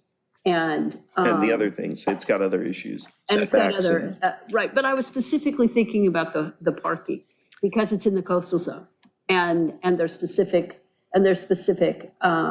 parking requirements. There actually, Commissioner Lamb, I just want to point out that under the modification section of the entitlement, it actually calls out that specific item that you're talking about, where it talks about that it doesn't, that it's compliant with the LCP and doesn't require coastal development permit, those types of things. There is a specific finding there. But for the modification is to the setback. It's not to the parking. Right.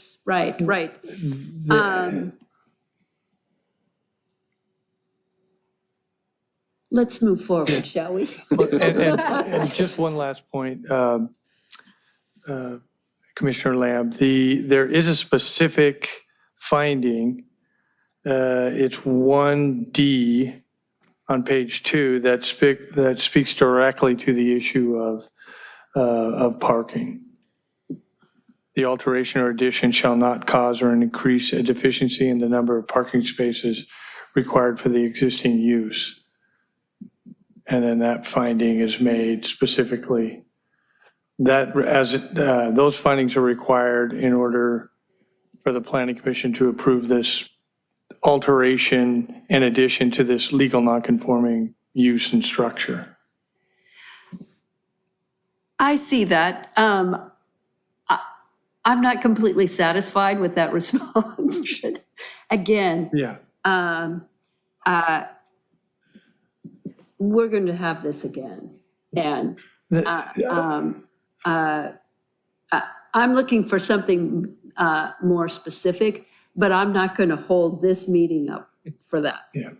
Are you looking for something more, sorry to interrupt, but it says the non-conforming property does not comply with the off-street parking as, as 2 spaces are required per dwelling unit. You wanted something more specific than that?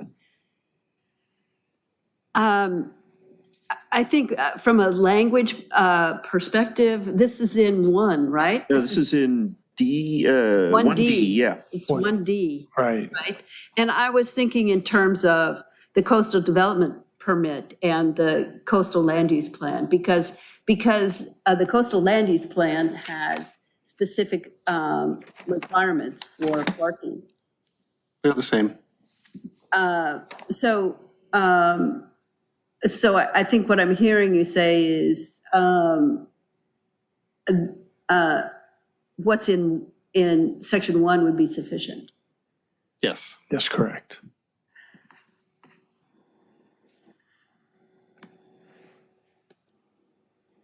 I will defer. Thank you. Commissioner Hensley. Got my hand up? I thought you did. You just, I don't think so. oh, you didn't? Oh, okay. I thought you had something to, okay. Do we have any other? Just another point of clarification. So while this is on the screen, D, I'm noticing that at the very end of that last sentence, state law specifies that accessory dwelling units may not be restricted due to density limits and would not require any additional parking as there is an existing bus stop within 1/2 mile of the site. So my prior request that they give up the opportunity to have ADUs is not valid based on that one sentence. Or am I not reading that right? I think that because of the potential conflict with state law, we wouldn't advise including a condition that would prevent or take a right away from the applicant to construct an ADU in the future. It's, because we don't know what will happen if the property turns over and somebody else wants to do something different with it. But you can always remove the language that's there. You can remove the language that's in the finding that talks about the ADUs, the ADU provisions, if that would make you more comfortable with it. Doesn't change the fact Doesn't that they let can us go still away. build an ADU Yeah. anytime they feel like it, right? Right. So what's the purpose? Yeah. I'm actually more comfortable with the fact that the intention is to live there and live there long-term. And I would guess it's a lot more likely that the owner would take over all 3 garages for herself and her family, then convert them to rental units. Absolutely. Because you might want all your cars to be parked inside, and maybe your tenants don't have cars, or maybe you would rent to people that like to bike. So, Or use other services. but the next owner, who knows what they'll do, but that I expect will be decades down the road, and at that time, that land may be underwater. You hope not. In which case, it'll be a boat dock. Beachfront property.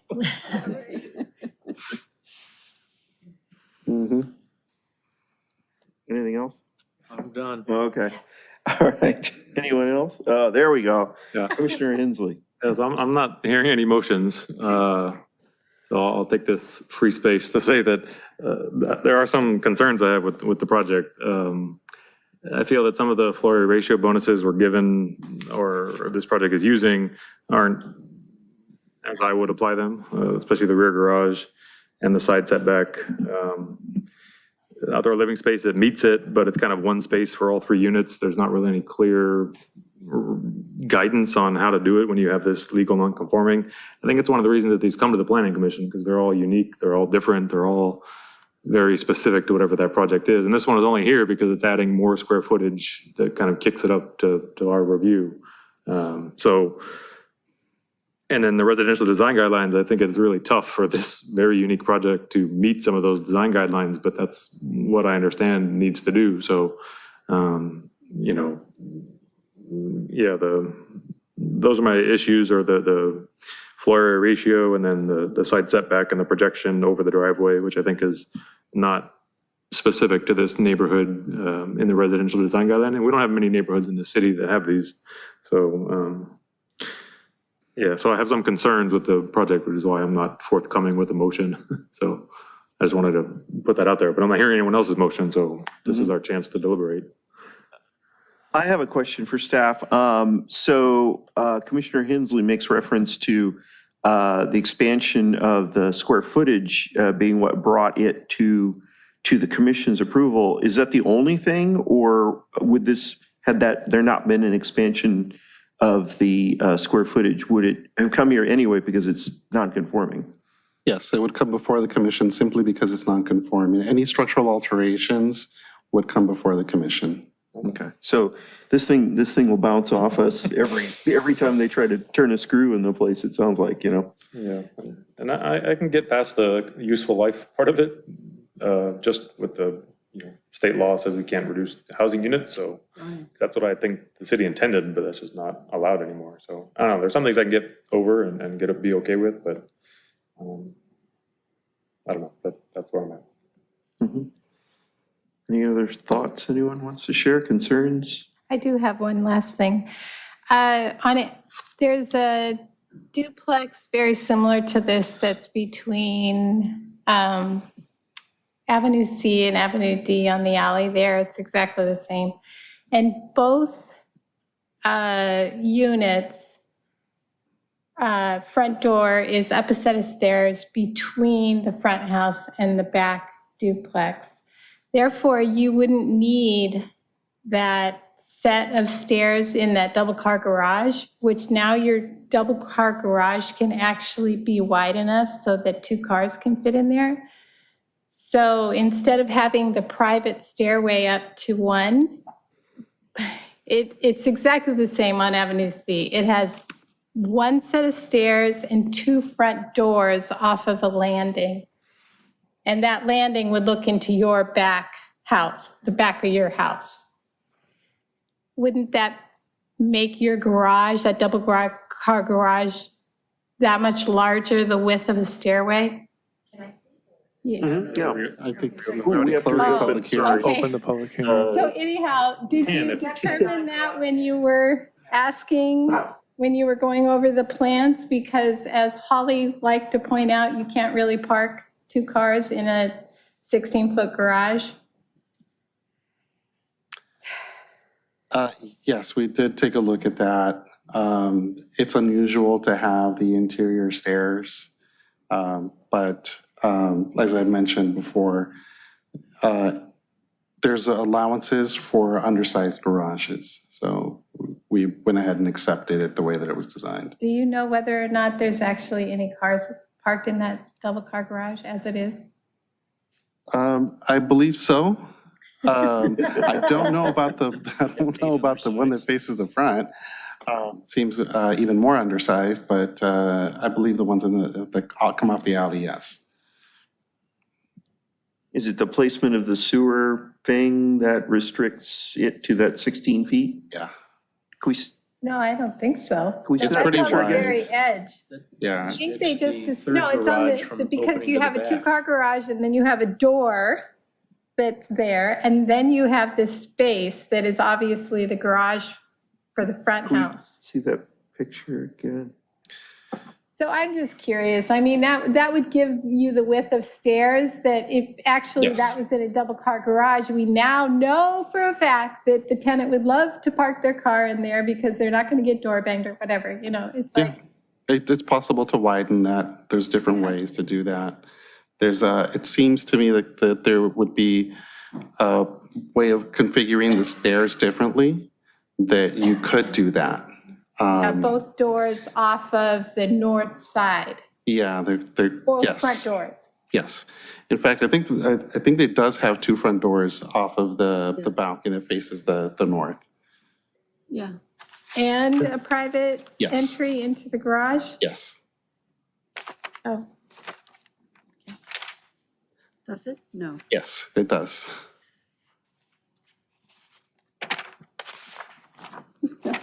doesn't look like it. What do we know? Yeah. Yeah, it sure doesn't look like No, it. I don't think so. Have another gander of It's like it. only one door. There's one door for Yeah. the second floor. So that's exactly what Avenue C and D But the looks two like. doors are However, very there's narrow two doors. doors there. Yeah. There are two doors in this design? No, there aren't. Okay. One. We have a difference of opinion here. The north elevation. It's supposed to rear have unit. two doors there. There's only one door in the drawing. Yeah, I know, but it's supposed to be two, side by side. So should we Oh, they're- reconvene until the plans are corrected? Because there's all kinds of stuff that we're getting confused on because it's mislabeled or not included and.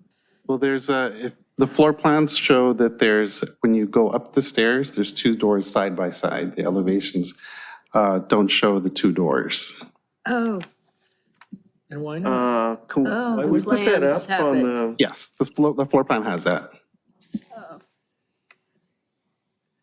So, I don't know, are they on next? I think we're looking forward here. we're looking to put that thing up so we can see what that looks like. Looks like a big red circle. It's not You go conforming. one more down, one page down. Yeah, it shows Okay. two doors So here that- The floor plan Right, shows so the on the two floor doors. plan. So the next one down, One more down? yeah, one more down. I think, or maybe it's the next one. Let's try the next one, next page down. Well, where does that stairway emerge then? There we go. Inside the second, oh, inside I the see, East yeah. Union. Uh-huh, Oh, I see. yeah. And so, oh, I see. So that,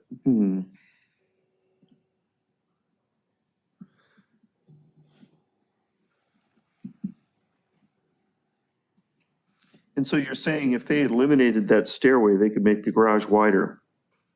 Yes, absolutely. Should we reconvene the public hearing, reopen it, and ask them why they haven't done that?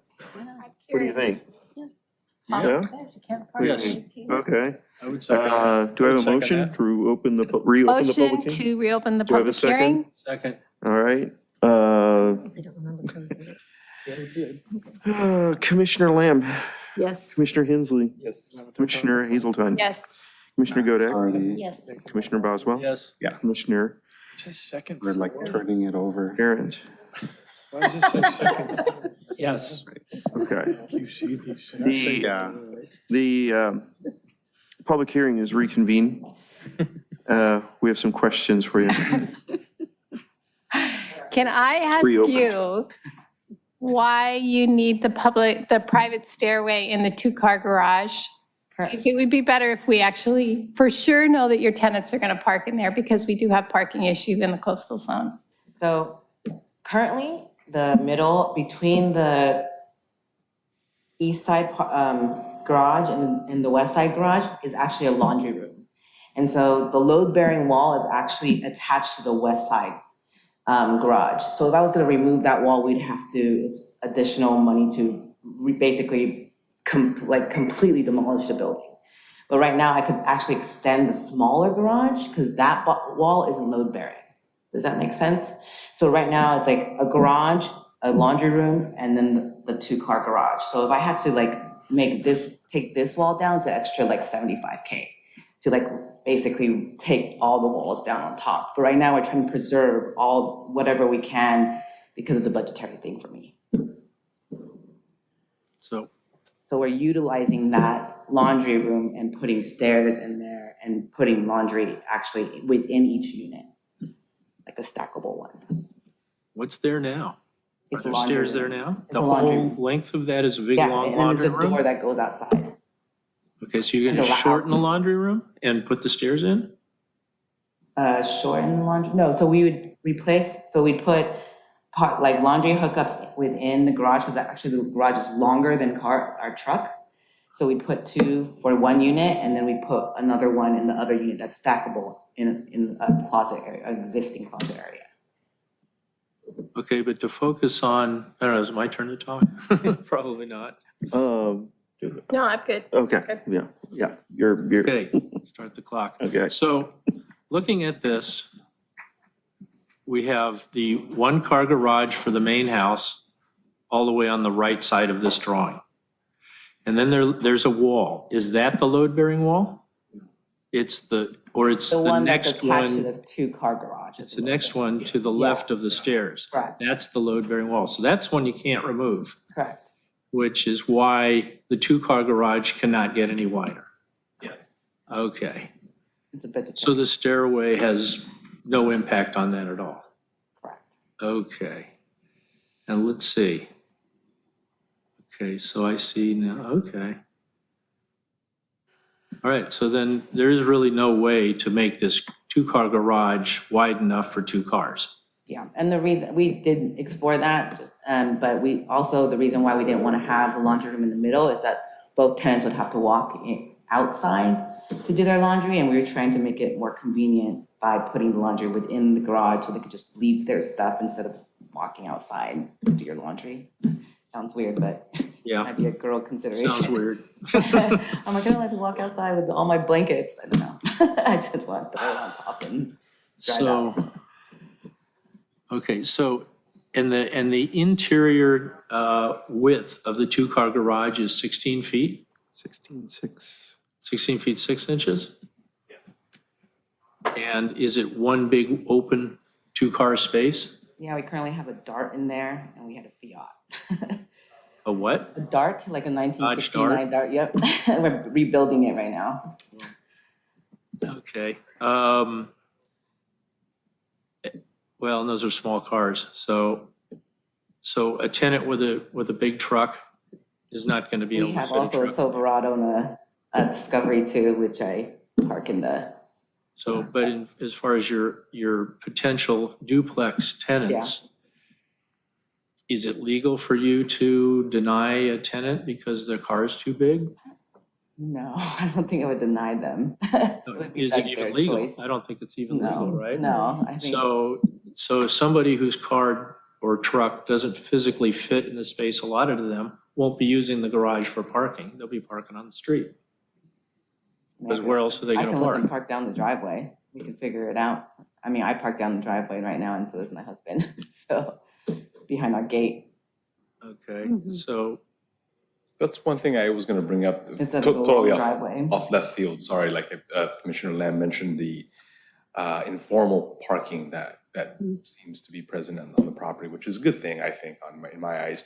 The fact that we do have this long driveway and a lot of cities don't really consider that to be a feasible place for parking, but in the coastal areas, it seems to work out a lot because, like my client Michelle said, she could park her cars further into the driveway on the south side, and tenants or visitors, friends that come over may also park in the two more cars side on the north side of that, which it's a nice thing. If the city were ever to enforce God forbid that would happen, enforce the closure on a lot of projects that do have encountered that, it's terrible, because then you do lose the potentiality of having additional parking in the street.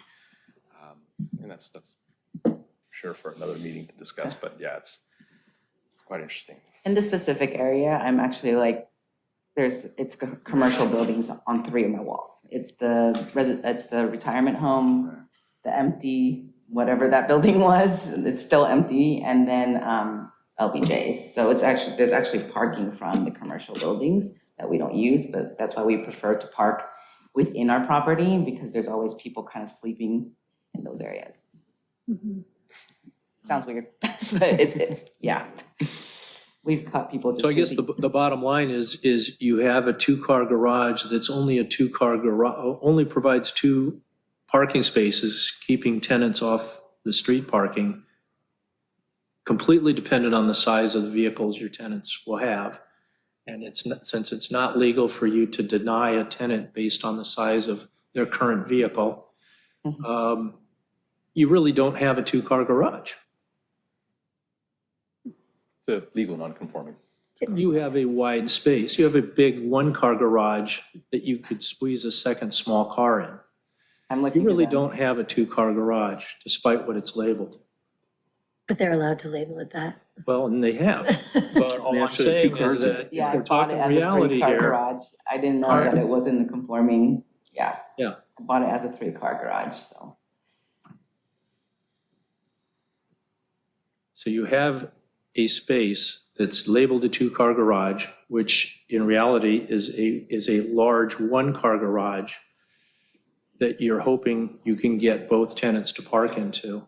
But we know won't be possible depending on the size of the cars. That's a factor. The reality of this is, we've got a duck, but we're calling it a goose. There's some other comments. You're over 5 minutes. Other comments? Just a quick comment. Commissioner Lamb? It sounds like you have ample informal parking, not only within the site itself, but your description of the commercial property around you. Is that correct? Maybe they'll turn it into a parking lot in the future. No, I'm like, don't do that. That wall is also on the property line that I believe that should be pushed back. They're not conforming. And there's the dilemma is really with the non-conformity, right? The multiple ways that it doesn't conform because it was built in the 1950s. 1920s. 20s, okay. Well, yeah. Duplex was added in the 50s, wasn't it? Yeah. Correct. 51 or something like that? Yeah. 55, okay. Other comments? Well, that was my one remaining concern, unless I think of something else in the meantime, but I don't see that it's been resolved. Do I have a motion to close the public hearing? Motion to close the public hearing? Second. Okay. Commissioner Barrett? Yes. Commissioner Boswell? Guess we can always reopen it. Yes. Let's hope not. Commissioner Godek? We haven't made them Commissioner stand up Heaseltine?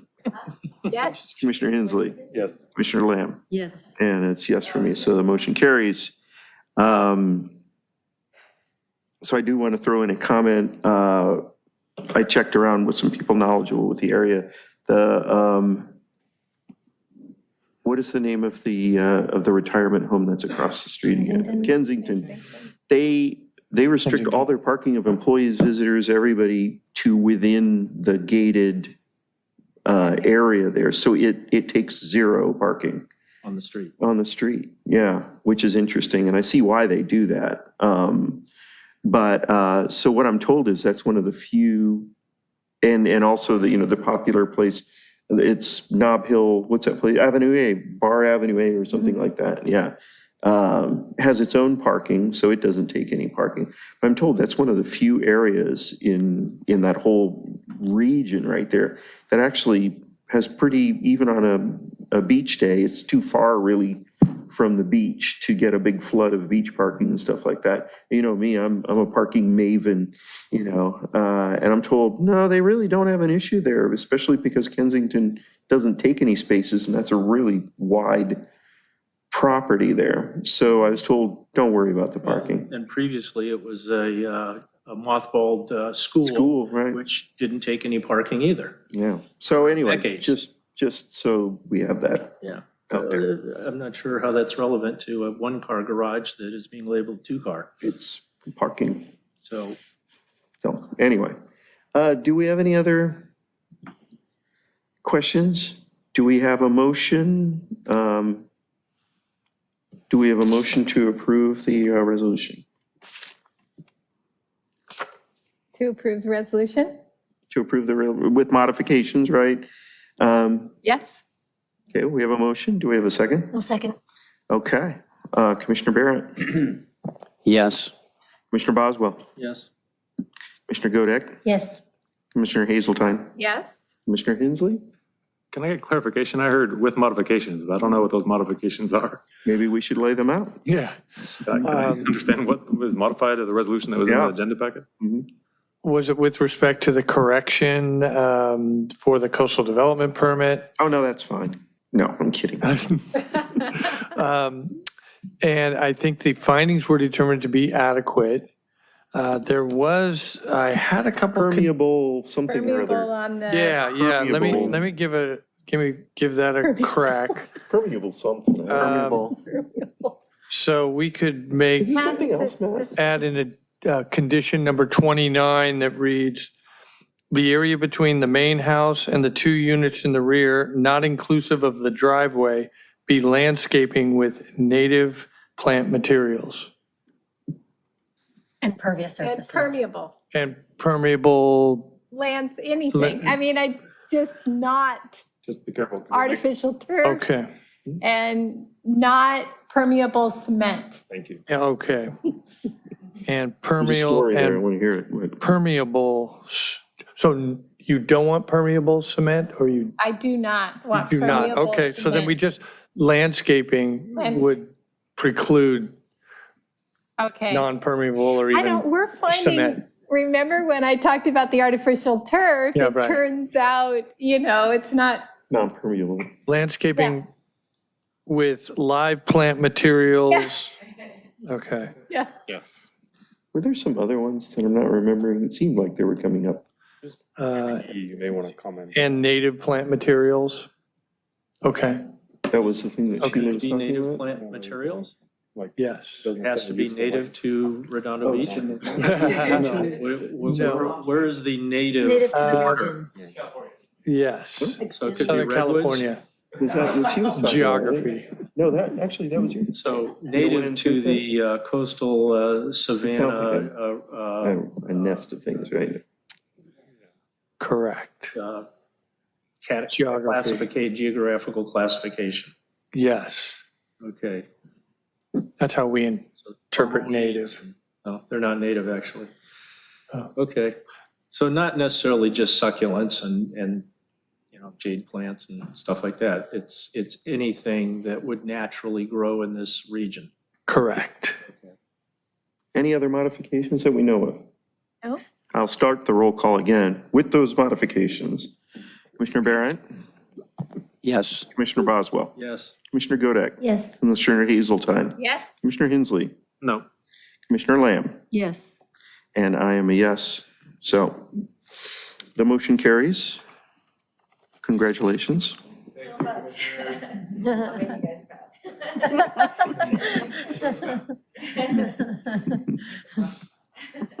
All right, good luck. Thank you so much. Don't want to keep you so late. Say that to the That's people us. behind you. Okay, we are on to F2. J2? I'm sorry, Jeff 2, J2. Spacing out here. Let me go back to this. That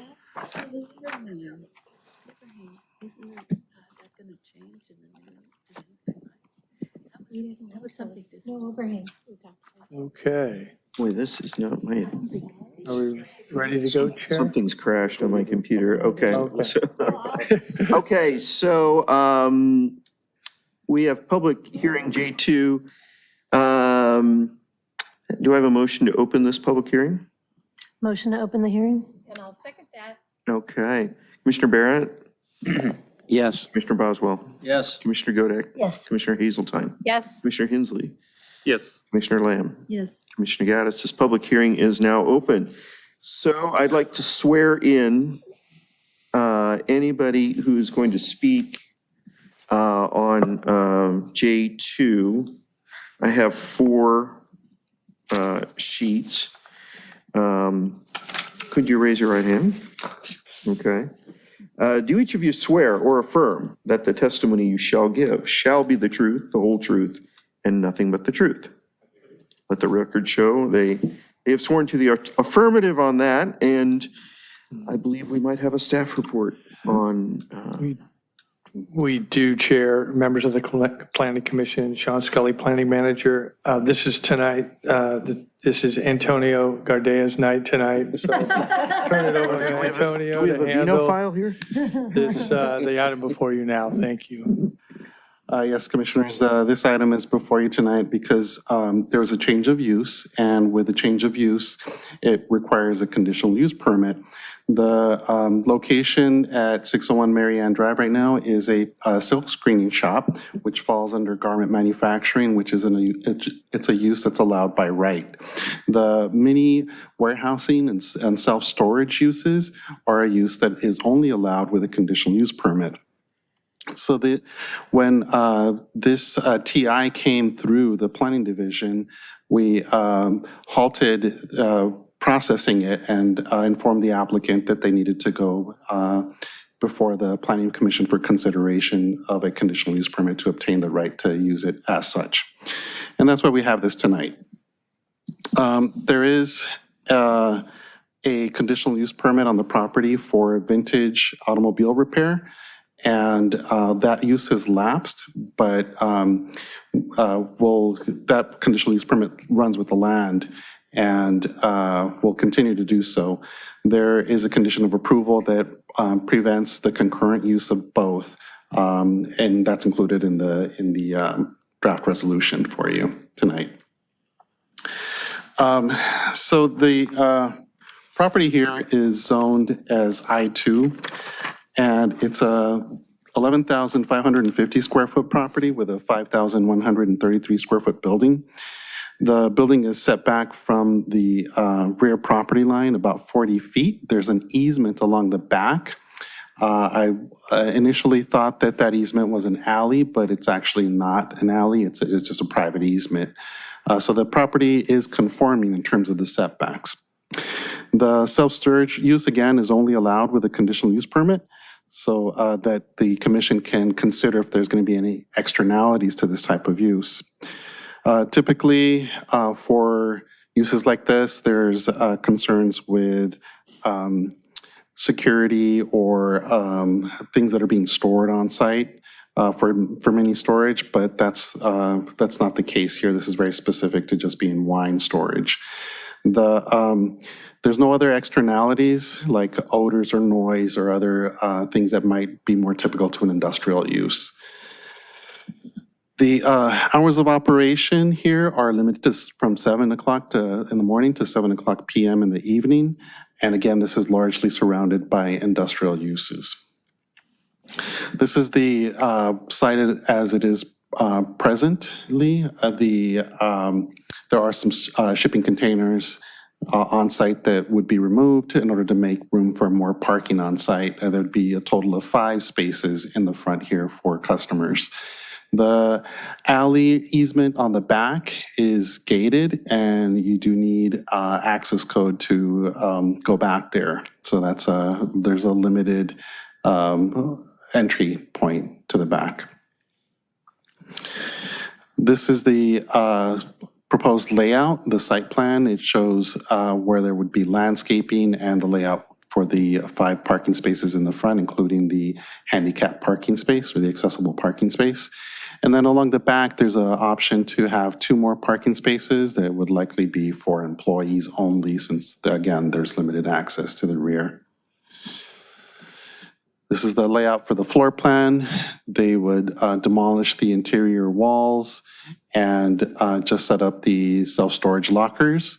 There's renovations to the restrooms to make them ADA compatible, and then there's a small entry vestibule on one half of the property. These are the elevations that highlight the changes for the proposed use. And the most relevant thing here is that they would be putting in a new wrought iron fence along the front. And with that, staff is recommending that the commission adopt the findings, the exemption declaration, and approve this conditional use permit for the site. Okay. Do we have any comments from the applicant or representatives of the applicant? Sure. Well, thank you for your time. So we have. Lena? I'm turning. Lena's in control. State your name for the record, please. My name is Brian Carlson. I'm one of the owners of the property. We are in the wine storage business, so essentially collectors or other people that don't have space in their home, you know, can rent a locker or a room and stash their wine there. And obviously wine needs to be stored at a proper temperature for it to age properly. So the business is really just storage. There isn't going to be any employees on site other than an employee coming in to help someone rent a locker. People will have an access card, there's security, you know, an access card to get in the gate, access card to get into the building, and you know, we have special keys to get in their lockers and so forth. But there's not going to be any wine consumed on premises. There's not going to be any wine sold, and deliveries will either be through individuals who receive the wine at their home and bring it to the site, or from if someone asks us to handle the deliveries, it goes to an off-site location that's in Hollywood, and it gets transferred once a month into their lockers. So the one kind of unique thing about this, our other facility, which is over in Culver City, kind of near Sony Studios, you know, we kind of checked our records, and it looks like it's about an average of 2 to 3 people that visit the site per day. So it is much lower traffic than kind of what we've seen just going by that facility at this time. Do people let themselves in to store the wine, or does someone let them in, or? They let themselves in. Okay. And it's, you know, it's really just swiping that card, a very secure door to actually get into the facility, and obviously you have to swipe to get the gate to open. And then, like I said, just a special key to get in their locker. Do we have any questions for the applicant? Yes. Commissioner Hensley. I have a question. In one of the conditions, it talks about the hours that the facility would be able to operate, and it's listed as 7 a.m. to 7 p.m. I want to just check, is that what you intend? Is that what you would like? It seems, my opinion is, it seems a little early for wine storage removal and a little closing early for wine storage removals. I'm just wondering if those hours are what you would like for this. Bloody Mary storage. You know, Yeah. well, that's a good question. To be honest with you, at our other facility, we have 24/7 access. And so people can come and go as they want. But we, considering, I mean, this is actually a very unintrusive thing. I mean, it's any of us driving up, walking in, dropping something off, picking it up and leaving. But we just thought, well, considering we're getting a CUP, we should have, you know, very safe hours. Okay. So one thing that I've done on the commission before is it's a real hassle to come back if you want to change those hours. Basically have to go through the process again, right? If you did want to change them. So if you're going to ask for additional hours or my proposal would be, maybe 8 a.m. to 9 p.m. or, like you can have different hours. So Actually, now's the chance to. That's a good suggestion if everyone is. That's just my, I don't know everyone else's opinion, but. Yeah, there's some logic behind those hours, right? The 7 a.m. to 7 p.m. or? Really, the only logic we used was that we seemed like that would be where there's already people out and about and it wouldn't disrupt anything. And so we just thought, well, people, if we say those are the hours, they'll just have to live with those hours. But I do appreciate your suggestion. Is there a comment from staff? Do they have opinion of anything? Like I just, if it's really successful and they do a great job and the customer's like, I'd like to get my wine at 8:30. I'm sorry we're closed. I want to change my hours. Here we are again. Wouldn't you suggest 7 a.m. to 9 p.m. instead? I mean, that would be great if you don't mind. That's good. Yeah. Whatever they I don't want. know. I'd personally prefer 8 a.m. I don't know who's getting a wine at The only thing I can think of, On I the back hate to is- interrupt, yeah, but it's- across the but it's street limited at access Hop Saint, anyways, yeah. Steve Roberts, he does all his like stocking and stuff like that really early in the morning. He comes in and so who knows? I mean, I wouldn't do it. It'd be interesting to see a traffic study of how these people do 7 stuff. to 9. 7 to 9, something like that. Okay, yeah, that was my only question. Thank you. Commissioner Boswell. So people that are going to store wine there will have a card key access? Correct. And can they get in 24/7 or just during your hours of operation? It'll be restricted so the cards won't work outside of the time frame. And during that time frame, you have an employee on site? No. Is that why? No? So why limit it? If they're going to be going in there in the middle of the day and or at 6:30 in the evening and there's no employee there, what's the problem with them going in at 10 o'clock at night with no employee there? There isn't a problem for us. Here again, really, we set those time restrictions kind of in anticipation that the CUP that you folks would want it restricted. Do we? I don't have, I mean, the only comment I would make is there's no real sensitive land uses, in proximity. There is residential, but that's, at the very end of the The block. Ferrari repair place won't complain about the noise. Right. I mean, you got an staff doesn't have an entire, issue with extending hours or opening those hours got an out. entire trailer park on the border there. Yeah, but that's the other side of the building, so. So, Yeah, anyway. that's true. I would have no problem with it being 24/7. As long as, somebody, I don't have any reason that I would want those hours limited. I think the overriding consideration is that if you do this and you make this investment, that the business be successful. Well, thank you. Because it is a big investment. Because if it's not, just give me the money. Commissioner Barrett. No.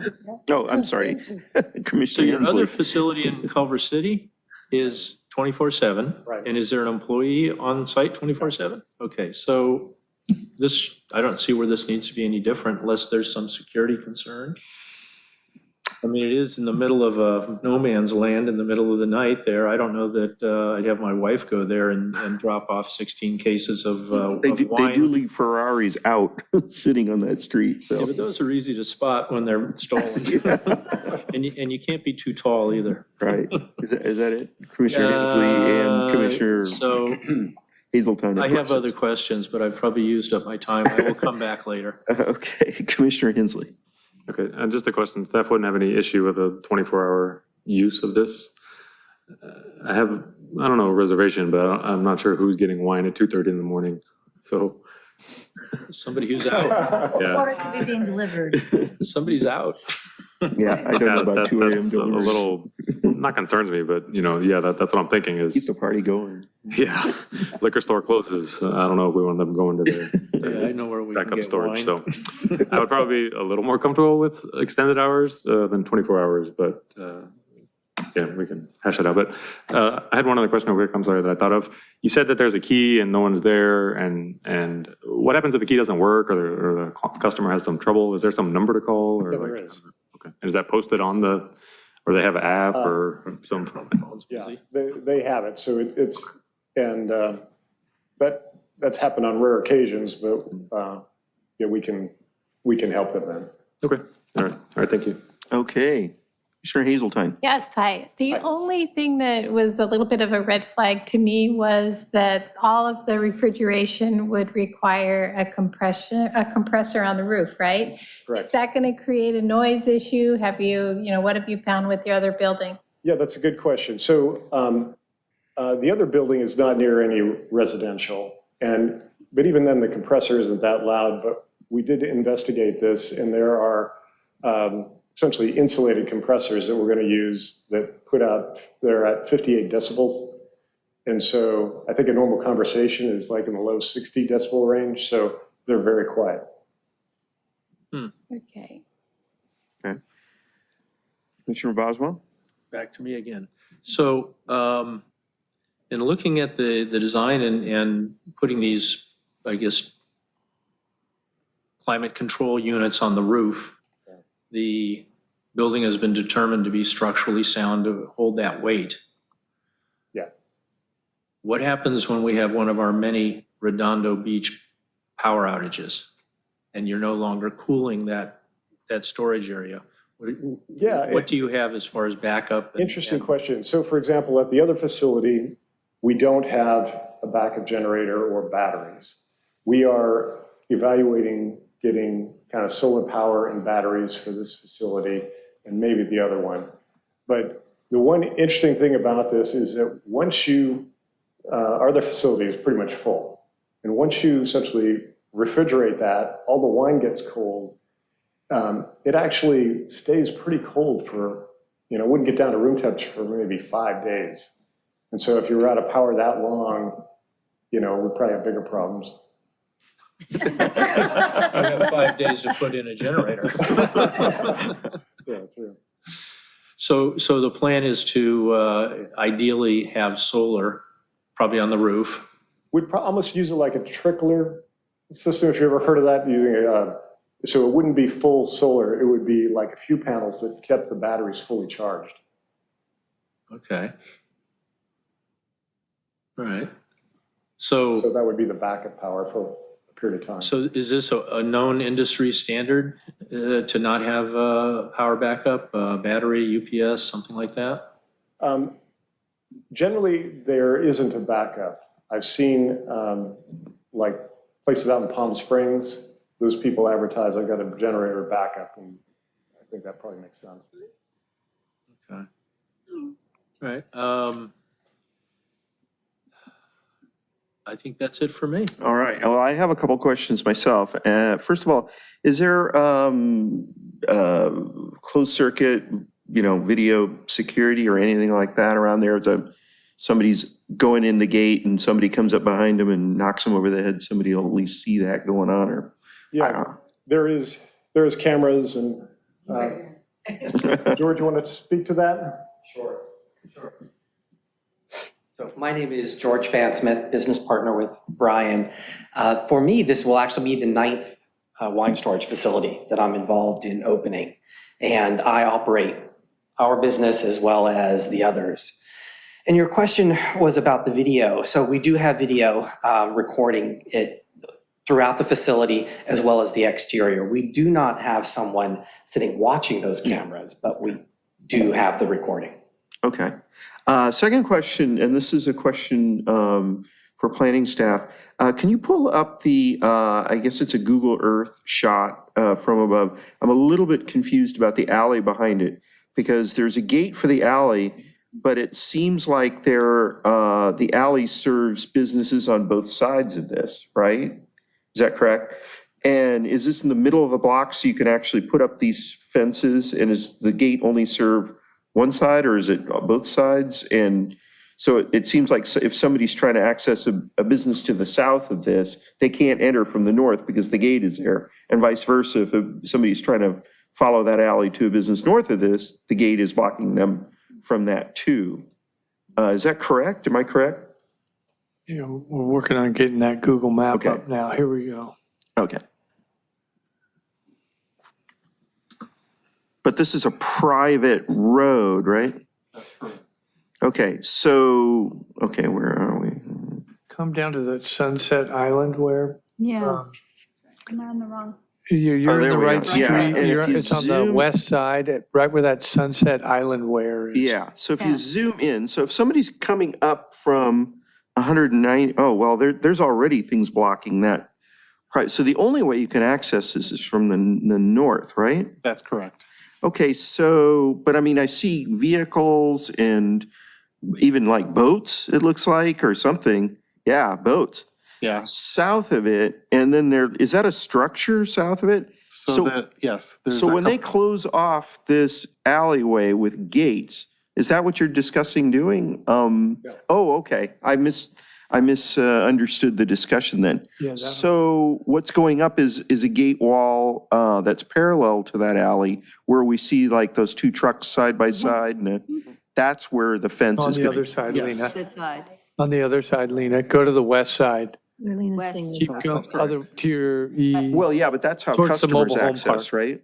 Yeah. Yeah, so then at the that on back this of the other, yeah, building. where she's pointing On the now, west side. What's that gonna that, yeah, what's that gonna be back there? Is that accessible? There's no gate blocking access to anyone. To be honest with you, I haven't even, apparently I'll have to speak with who manages that gate at the north end of this. I haven't even tried that since we still have a tenant in there that has the left, but.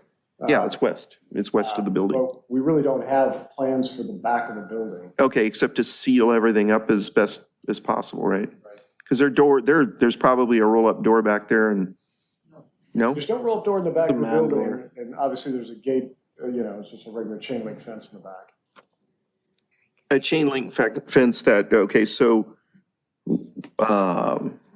so these vehicles that are right up against the building there, is that your property that those vehicles are sitting on? That's correct. Okay, and is that going to be a fenced-in area? The plans show it is fenced in, yes. And I think it is may currently currently be fenced in. Okay, with those vehicles parked there? Yes. Okay.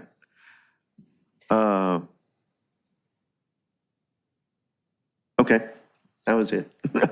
I misunderstood. I thought the alley was going to have some sort of fencing, but that I misunderstood. Okay. Okay. Any other questions? Well, there we go. Commissioner Barrett. Please. I just, based on what Commissioner Rob was saying, that wrought iron gate is then in the front of the unit. Okay, that's what I thought. How high is that? How high is that gate, that fence? Is that like an 8 foot or Albert, is it 8 feet? 8? So easy pole vault height, okay. Is it spiked or is Try that with a it case hard of to wine. get climbed over? Oh, well, getting back out might be a problem. So it has, it's difficult to climb over, in other words. Yeah, okay. It's dangerous to climb over, right? Okay. So somebody would come there and there's card key access to that front gate and then card key access to the actual door to the facility. Right. And then card key access to their locker. Actually, the lockers are just a key.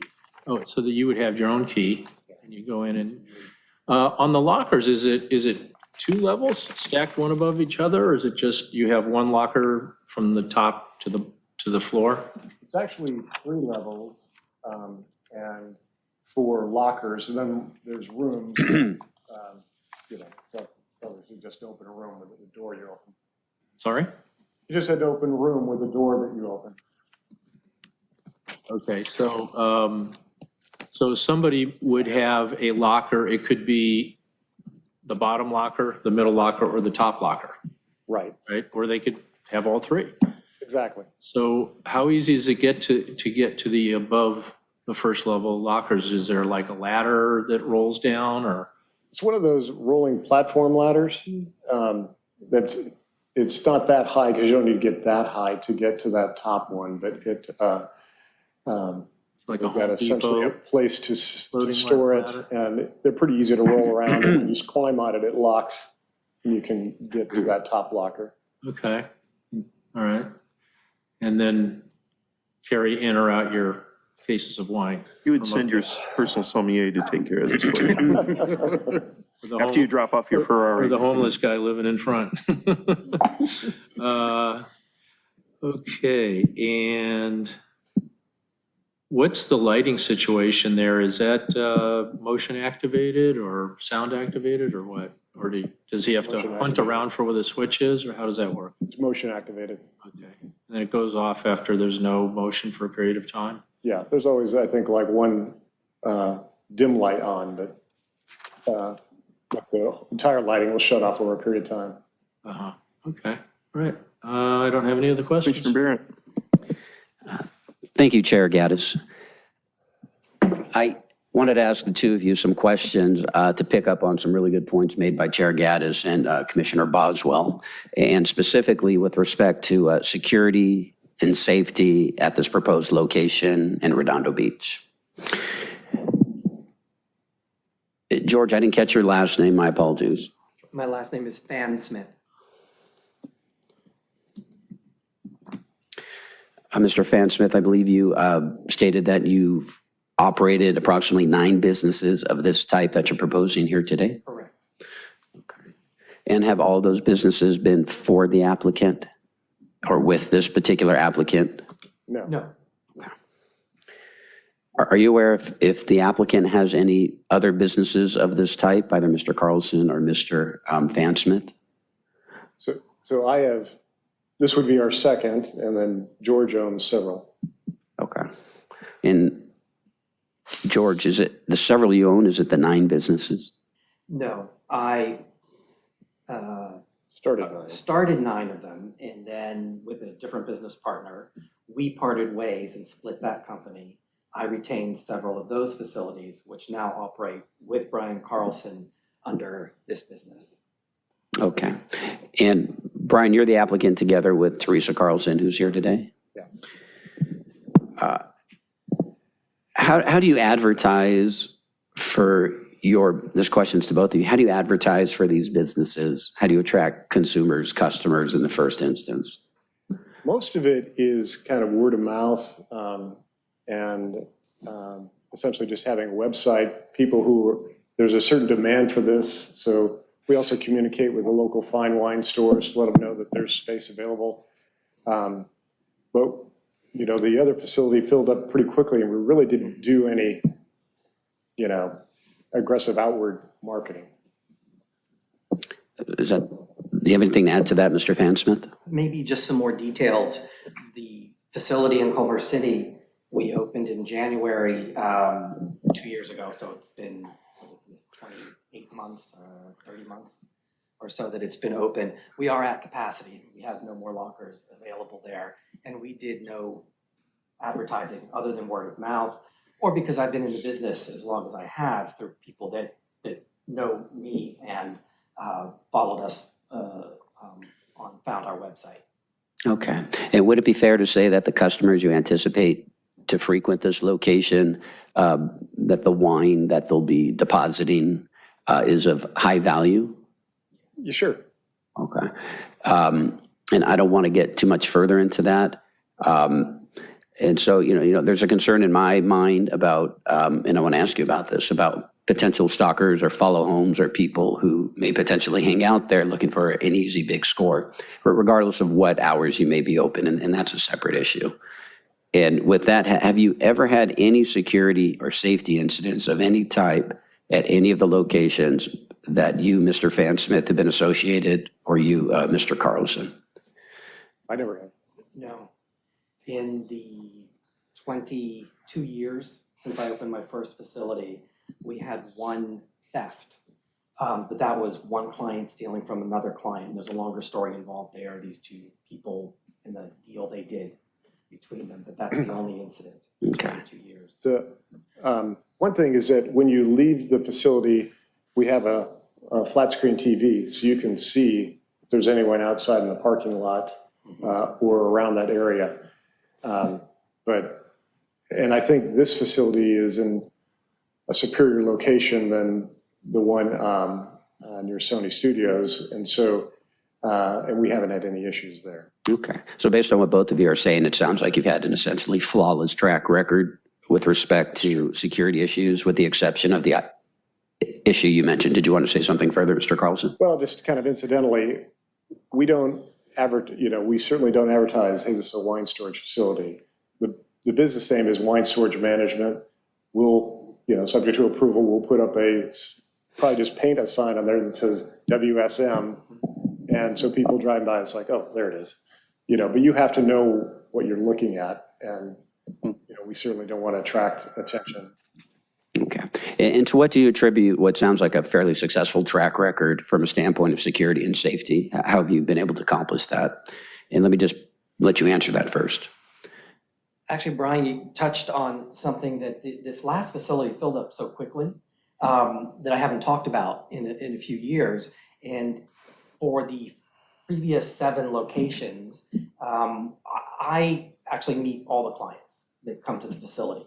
I enjoy doing that, and I think it's important to meet the person that is going to have access to our facility. One of the topics that I would typically discuss with prospective clients is something that Brian just mentioned that you brought up, and that is that we don't have any markings that identify what is behind these gates, what is behind this door, other than at the most the company initials, the WSM, would be on the doors, and that I think is part of it. Okay. Mr. Carlson, did you have anything to add to that? Not really. Okay. And correct me if I'm wrong, I believe you said that at least with respect to the Culver City location, and perhaps it's your anticipation for this proposed location that you'd have 2 to 3 visitors per day? The Culver City is half the size, so 2,500 square feet. So I'm guessing the average would be somewhere between 4 and 6, just because this facility is going to be twice the size. Okay.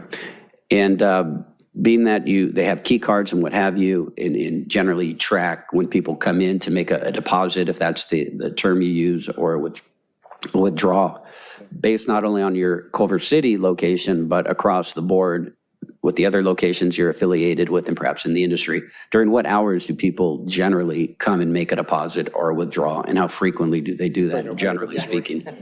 And I actually spent much of today doing a traffic analysis of our San Francisco location. And at that location, over the past 180 days, we had 333 visits. Those visits include staff and vendors. I didn't take any of that out. Of the 333 visits, which come to 1.85 visits per day, the average visit was 20 minutes in and out. Okay. Hey, Mr. Carlson, anything to add to that experience? Or? No, not really. Okay. And is that, just in case I misunderstood, is that visit during all hours of the day generally? So I didn't specifically look at the hours as I was reviewing the data, but from my recollection of the past 6 months, again, this one facility, that one's 2,300 square feet, so half the size of what we're talking about for this new location. There were some visits as early as the 7 a.m. hour, and there were a few visits that were as late as 10 p.m. Okay. And I ask this in part because of Commissioner Hensley's really good point about, what hours would be appropriate here as well. Do you have any other information about what your clients' preferences are? Are there some people who do, want to come in after work, late at night, or early morning on the way to the gym or work? People are busy. Please speak to that. Typically, we do find that clients come before work, after work. In the other locations that I have operated, when we have had clients that arrive after that 10 p.m. hour or very early in the morning, typically they are sommeliers from restaurants that will store their collections potentially with us. Okay. And so that gives them the freedom and ability to come in and out when they feel fit to access their wine, either for personal use or business. Correct. Okay. Last question, because I don't want to get, as I count myself, keep anything going too much further. But I do want to ask you, have you considered having a security professional come in and evaluate the safety of this location with respect to how you have it set up for the safety of your customers and others in the community? And if not, Yeah, go ahead. Why don't you please speak to that? Correct. When I opened the first location 22 years ago in Playa del Rey, without boring you with the whole long genesis that led to the business model, part of it is the fact that my wife comes from the security industry. And at that time, 22 years ago, it was quite novel to offer card key access and the 24-hour access. She was moved from East Coast to West Coast to run the Western region for an electronic security company. Part of her job, actually her staff's job, was to do exactly what you're talking about, the threat analysis. So we do use her expertise for that. And the security company that we work with typically provides security, electronic security for federal government and Class A office buildings throughout North America, Australia, and in Europe. And will that be and pardon me for asking the follow-up, will that be the same security company that you anticipate using for this location? It will be. And you mentioned, sounds like your wife has some real-world in-depth experience in security. Has she had an opportunity to look at this location, provide any input to you? And if so, are you applying that? Yes, she has. And yes, we are. Okay. I likely went over. Thank you very much for your indulgence. That's all right. All right. All right. Well, I'm going to take this opportunity to just ask a follow-on question, and this pertains to what he's talking about, also the hours issue. As we've talked along, I'm gathering that the split between professional, restaurant sommeliers and just, private individuals storing their private collections. So is that, what would you say the divide is? What are you looking at there? So when you say the divide, do you mean the percentage of clientele on each side? Yeah, well, we've got them, we have, and that's a good point, because we've, percent of storage space taken up, we have percentage of clients, and we also have percent of access, because you'd expect professionals like a sommelier of a local restaurant who maybe doesn't have room in the restaurant, small kitchen or whatever, to store vintage wines, but he wants to offer them to customers. And so they may be coming every night to freshen up, to grab bottles of things for the next day, or every morning to grab bottles for that day, right? I would expect what you just described. However, in practice, that's not actually what I have found happens. In fact, the restaurants, even small ones, they need to have on site the wine that they're going to be selling. That day, for sure. But more than that day, they do not come frequently in practice. We find with our restaurant clients, it's typically a couple times a month or even once a quarter. We have some larger restaurants that will come with all the staff after the restaurant closes on a particular Saturday night at 2 a.m. and all the staff, meaning like 3 people, and they will do that quarterly inventory, bring in new product, and remove what they need to remove, and they'll come again 90 days later. Okay.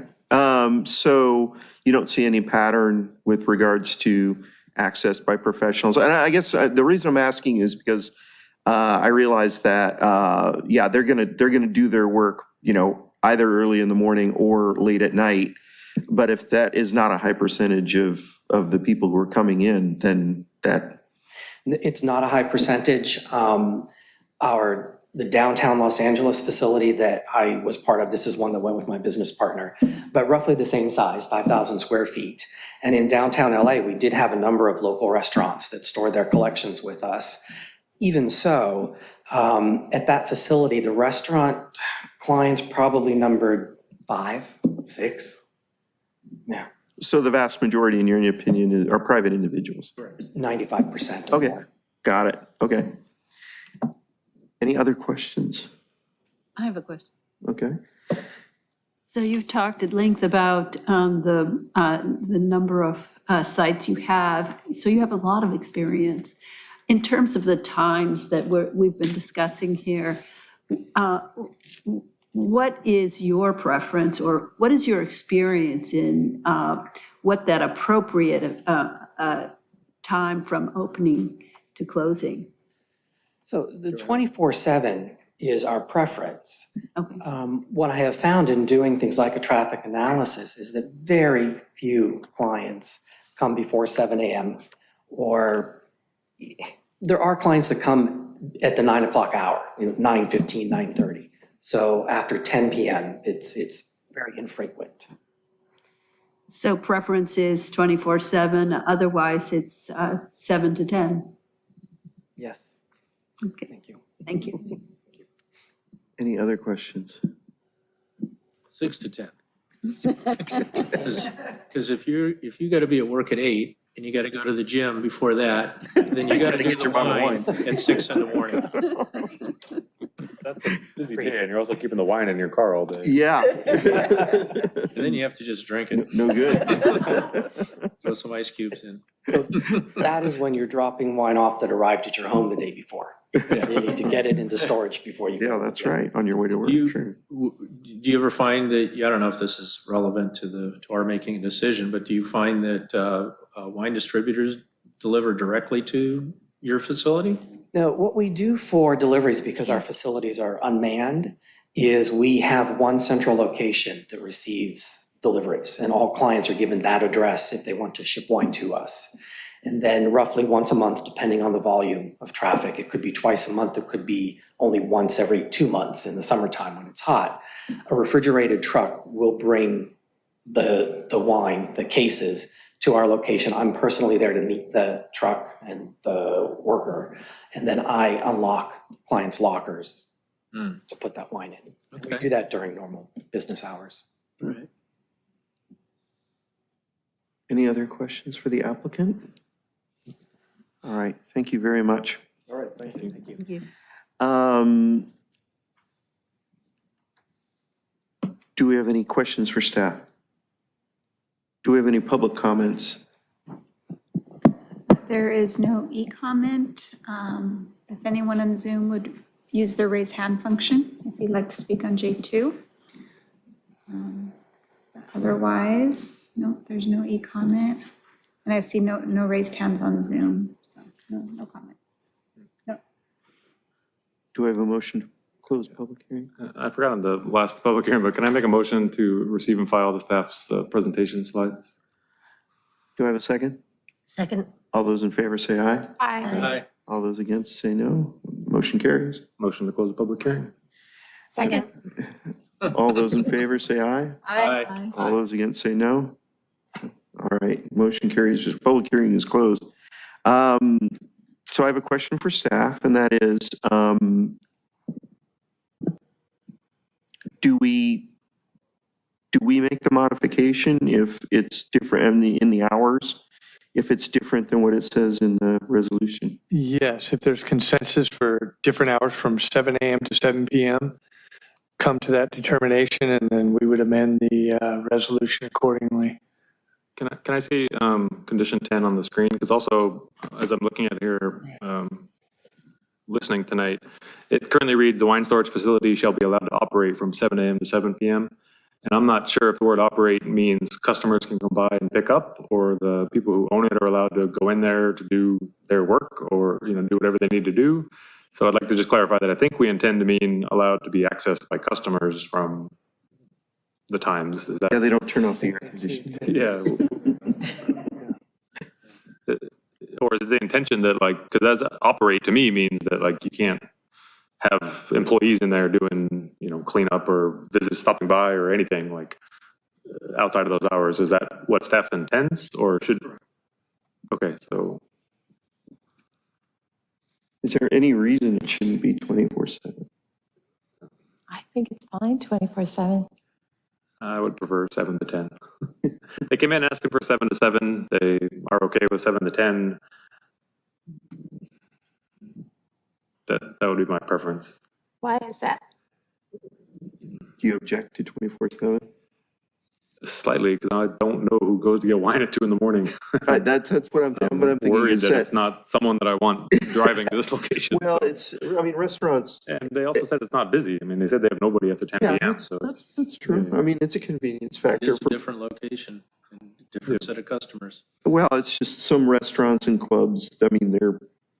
It's 5% of their business. Yeah, I mean, But I they agree. said it was their probably customer not a big demand. Yeah, where they said that that's when their customers wanted, and this was something in position. But again, they come in asking for 7 a.m. to 7 p.m. That was a condition in the draft resolution, and I think 7 to 10 PM is more reasonable, and that's what they think they use, so that's why I'm there. And again, they do have the option to change it if they come really busy and they want to go 24 hours, 7 days a week, and that's what the customers demand, then And just because we allow them to have access 24/7 doesn't mean they do offer access 24/7. Right? yeah. Or that anybody comes in 24/7. Can we get how does everybody feel about that? Well, that's what I'm gauging, because I sense I gotcha. objection there. Sheila? Do I have no objection. To what? I'd be okay with 24/7. you have any objection to? Clearly, they are very experienced in this industry. Right. And long-term, and many different facilities and many different locations, all the way to San Francisco and who knows where else. That would be a no. I'd say that if they want to do 24/7, that's fine with me. Commissioner Barron. If they're happy with doing 6 to 10, I'm fine with that too. I think both of the speakers were under oath today. They gave testimony regarding their track record on security. As Commissioner Boswell had mentioned, it's not just safety and security, it has to be successful. So I'm open to expanding it beyond 7 to 7. I'm not hard against that in any way. How do you feel about the 24/7? It's interesting because I'm not sure we asked that question as to whether they would want 24/7, if that would help them. Well, again, they can No, they limit did. it to whatever they They want. said they like that. That's a preference. It just gives them it says we're not going to impede them from doing whatever they I want. think they went with 7 to 7 because they thought that's what we wanted. Yeah. And That's what it sounds and like. it turns out we don't care. Yeah. Some of us don't. Well, some of us don't care. Is there an objection from the city's perspective? I have no objection. I'd like to defer to the project planner, senior planner Antonio. And resident venophile. May I ask a question? Yeah. Okay. And before we move on to do that, Antonio, are you aware of any other businesses operating within the city of Redondo Beach that have the right to operate 24/7? We typically don't restrict the hours of operation unless there's a conditional use permit. So on like bars and lounges, we do restrict their hours of operation. There are a couple of other self-storage facilities or mini storage, and we don't restrict their hours of operation. Okay. Are there other wine storage businesses in Redondo? Not wine storage, no. No? Any other, like, specialty storage facilities, other than the stuff won't fit in my garage, I need a storage Not that I can facility? recall. So this will be a unique business in the city. I have a question. I thought that this was before us tonight because all storage facilities in industrial zone, or I think any zone, required a conditional use permit, but I heard that other storage facilities in the city don't have conditions. They're right. So in my experience, when I've reviewed those files, the conditions are very sparse. And so they don't usually include limitations on the hours of operation. Okay. They were more concerned with aesthetics and things like that, like making sure they had landscaping. Yeah, but I'm the only one that's not 24/7 all. 24-hour fitness. Yeah. And they have lockers. Yeah. No wine, no. Do I hear a motion to approve the resolution with modification that the hours, item 10 be 24? You can just strike. Just strike, yeah, strike, Just yeah, leave it off. And renumber the rest. yeah, strike 10 and renumber. Do I hear a motion?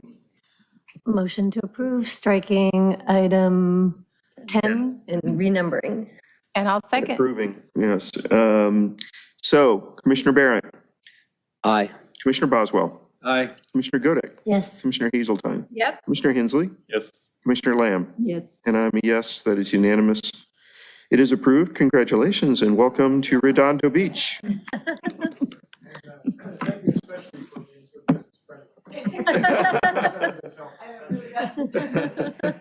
You're welcome. We ask a lot of questions and then we grant you more than you ask, so. We're all getting a card, right? Thank you. Thank you. Thank you. Good night. Good night. Actually, Tony did a great job. Yes, he did. Oh, Planning managers, only for running the meeting. yes. All right, we are, items continued from previous agendas. We have none this evening. Okay, items for discussion prior to action. We have no items. Okay, items from staff. Lots going on. I'm sure you're following some of the actions happening. Just a couple of updates. The Artesia Aviation Corridor Area Plan is moving quickly. It's a two-part project that's related to, the first part is related to parking and really examining flexibility in parking going forward. That will come to the Planning Commission. It probably won't get here because of the environmental documentation until next year, early next year. And then the other zoning ordinance amendments related to the ACAP is activation of the ACAP and also some regulations related to office. That'll be before the Planning Commission late fall, so that'll be coming up. The housing element, we are anxiously awaiting the determination from HCD on that. And our General Plan Advisory Committee for our general plan update, has an upcoming meeting August 3rd, where we're rolling out our first draft of the land use element. So just a couple of big items that we're working on, and that's really it to report on. Antonio, do you have any upcoming information? Okay. All right, that concludes my report. Thank you. Okay, commission items and referrals to staff. Yes, Commissioner Inslee. Yeah, I have one question on the residential design guidelines because they come up today. Just a rough update. Well, where is that? I thought it was coming back from the summer. Our consultant has performed in a timely manner and provided drafts now a couple of months ago. We've been providing comments to them, truthfully, just staff resources, getting back the details and the review that we need to get subsequent drafts rolling is just, that's our challenge right now. But we're within this next month, we plan to have another comprehensive communication with the consultant after we've given them their comments and see what their revised comments are. And then we'll have a really good idea of the schedule. It sounds like it's a few months out. Is that end of the year, next year? Yeah, no. Okay, just wondering what, because it comes to us, right? That's the next. Yes, okay. yes, it'll come to us. I'm trying to recall if there's another, no, we've done community meetings. I think we probably will return with another community meeting. I think that was anticipated before we bring it to the planning commission. So we might have another community meeting. Okay. Interesting this time now without Zoom. That's a little more challenging and a little more work. But that another community meeting and then bringing it back to this body. So if we can pull that off in the fall or before the end of the year, that would be our goal. Okay, so the referral I'd like to make is seeing that it's a few months out and the fact that we haven't talked about it in quite a while. We talked about it one time. And when it comes back, I have a feeling we're only going to get kind of one bite at it. So I'd like to make a motion to agendize the discussion and possible creation of a residential design guidelines subcommittee so that we could talk, not a majority of the body, and maybe try to figure this out more efficiently than we could do it as a whole body. So I'd like to see if we can talk about that. If you think it's going to be a few months out, then by September, Planning Commission. We're just agendizing the discussion of creating a subcommittee, not the design guidelines. Not the actual, yeah. A discussion. I think, for September, we could, it would be mostly your discussion. Yeah, no staff report. Having that discussion. Okay. Yeah, so, okay. And I'll restate it just to be clear. So agendize a discussion and possible creation of a residential design guidelines subcommittee at the September Planning Commission meeting. Do I hear a second? Second. Should we do a roll call vote on this, or can we do it all in favor? What do you think? All in favor. All in favor, say aye. Aye. Aye. All against, say no. All right, thank you. I did have a question. Oh, sorry. This is just a discussion about whether to have a sub-committee, okay? Because I have views on that, but I guess that could be raised when we have the That's what you raise in discussion. the discussion. Okay, aye. This is the discussion about having. About having a discussion. This is the referral to have the discussion, so that we can discuss whether we Having the want to. discussion. Jeez, that's complicated. It is. All right, Commissioner Lamb. I have a question for Mr. Scully. Uh-huh. On the design guidelines community meeting, we've had two styles of meetings, not just for the design guidelines, but the harbor amenities plan really had on at least two occasions, right? The organization and the setup of that was really excellent. Is your department planning to model the harbor amenities plan strategy for community engagement for the design guidelines? What we'll do is we'll need to review the scope. I don't have it in my mind how that was laid out in the contract. I know that this was also grant.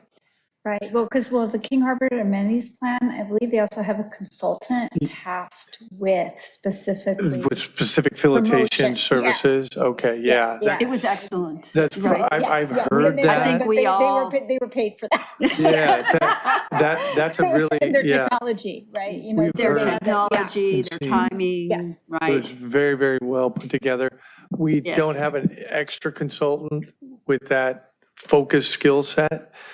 So I can't say that we can provide that same level of expertise. But, when we bring back that discussion item, or when we have that discussion item, we can certainly, we can share a little bit more about exactly that scope and how some of those elements of engagement are included in that contract, so. Director Forbes has been involved as well in the King Harbor amenities plan. Yes. So I think she could probably speak better to specifically the engagement they have. as well. So let me ask a follow-up question then, and that is, when it comes back to us, will that be before you have the community engagement activity so that we can give some feedback or make some requests, or no? Depending on the timing, Depending on the time. so that, I'm not sure at the moment. So where are we, July? Maybe not. I don't know. I'm not quite sure now. We'll have a better Fine. handle on that at our next meeting. So we can provide an update, certainly. Yeah. I'll hope for the best. Does anyone else have a commission item and referral to staff? I have a what if. Go ahead. Can we do this? I'm not even sure if this is the appropriate place to get this started, but in looking at the attempts to improve our North Redondo Business District, Artesia Aviation, there's a lot of vacancies, and there's always a lot of difficulty in contacting out-of-state owners and trusts and attorneys that are handling these things, so forth. Where I'm going with this is that some of these spaces are vacant for what seems to be an excessive period of time. Is it within the purview of the Planning Commission to ask that some kind of evaluation be done to determine whether we should have some kind of penalty or fine for excessive vacancy? Is that legal? And number two, is that something that the Planning Commission can suggest that we look into that? Yeah, I can't speak to the legality of that matter, but I can say the Artesia Aviation Corridor Area Plan has a number of economic development incentives. I think we're approaching the corridor with more of a carrot approach, just generally speaking, with a number of development incentives. That's the impetus behind a lot of the discussions we're having about parking flexibility.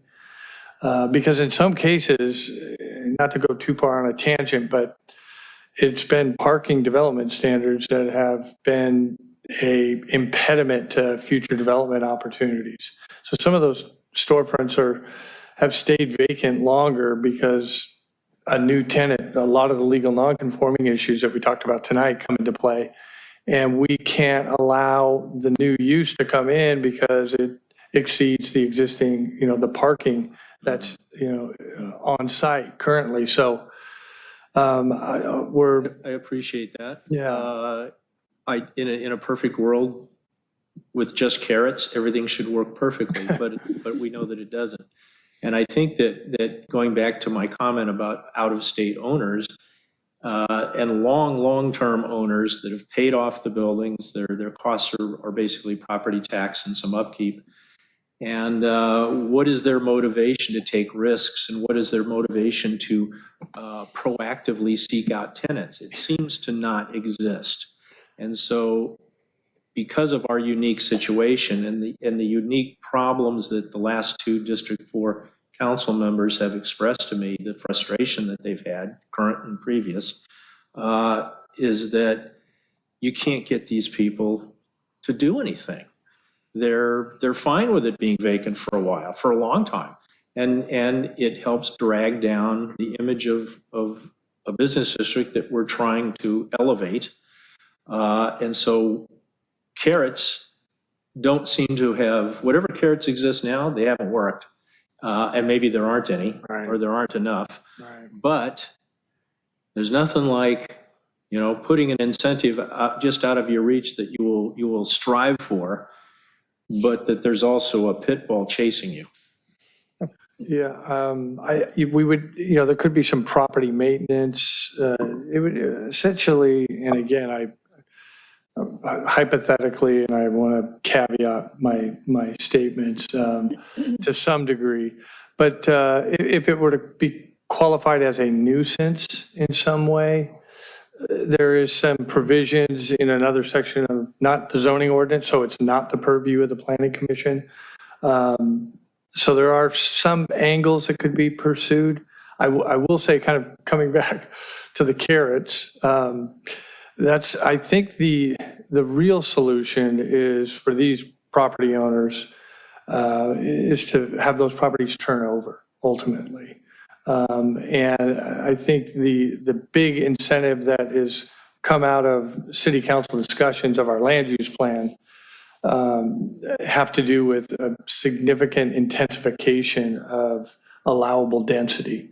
So right now we're analyzing, or what we will be analyzing with the general plan land use update will be an amendment of the FAR from 0.5 to 1.5.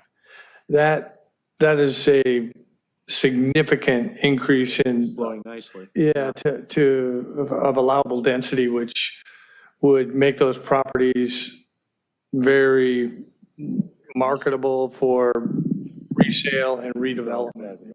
So I think Also the motivation of, I need to sell this place because I don't feel like, running around and chasing down tenants. Yeah. And continually paying my monthly fine. And I'm not talking about, fining them for being vacant. It's fining them for being vacant for an excessive period of time, like 8 months or a year, or, because some of these things drag on. I'm sorry, just they drag let on me- for multiple years. Sorry, let me interrupt. Just a point of order that the ACAP is not on the agenda tonight. So it is strictly, unless there's a referral to staff specifically, I think we're getting a little out of I agree. scope. Thank you, to be Lena. honest, to be honest. Thank you. Yeah. I'm Yeah. so interested in this. I apologize. Thank you for that, Lena. So is this, should his point of order putting that on as a discussion at some point? The ACAP? Well, I don't think we want to do that because it's actually, elements of the implementation are coming before the planning commission. Okay. So we'll get a chance to Yeah. discuss all this stuff when it comes in front of us. ACAP is coming back. All right. What's that? The ACAP is coming back. No, it's what's coming back is an amendment to the zoning ordinance to activate it. So it's coming back. So it's coming back indirectly. Okay. All right. Thank you. Okay, I have something. In our blue folder items, we had this email to Brandy from the law office of Robert Ron, or Rone,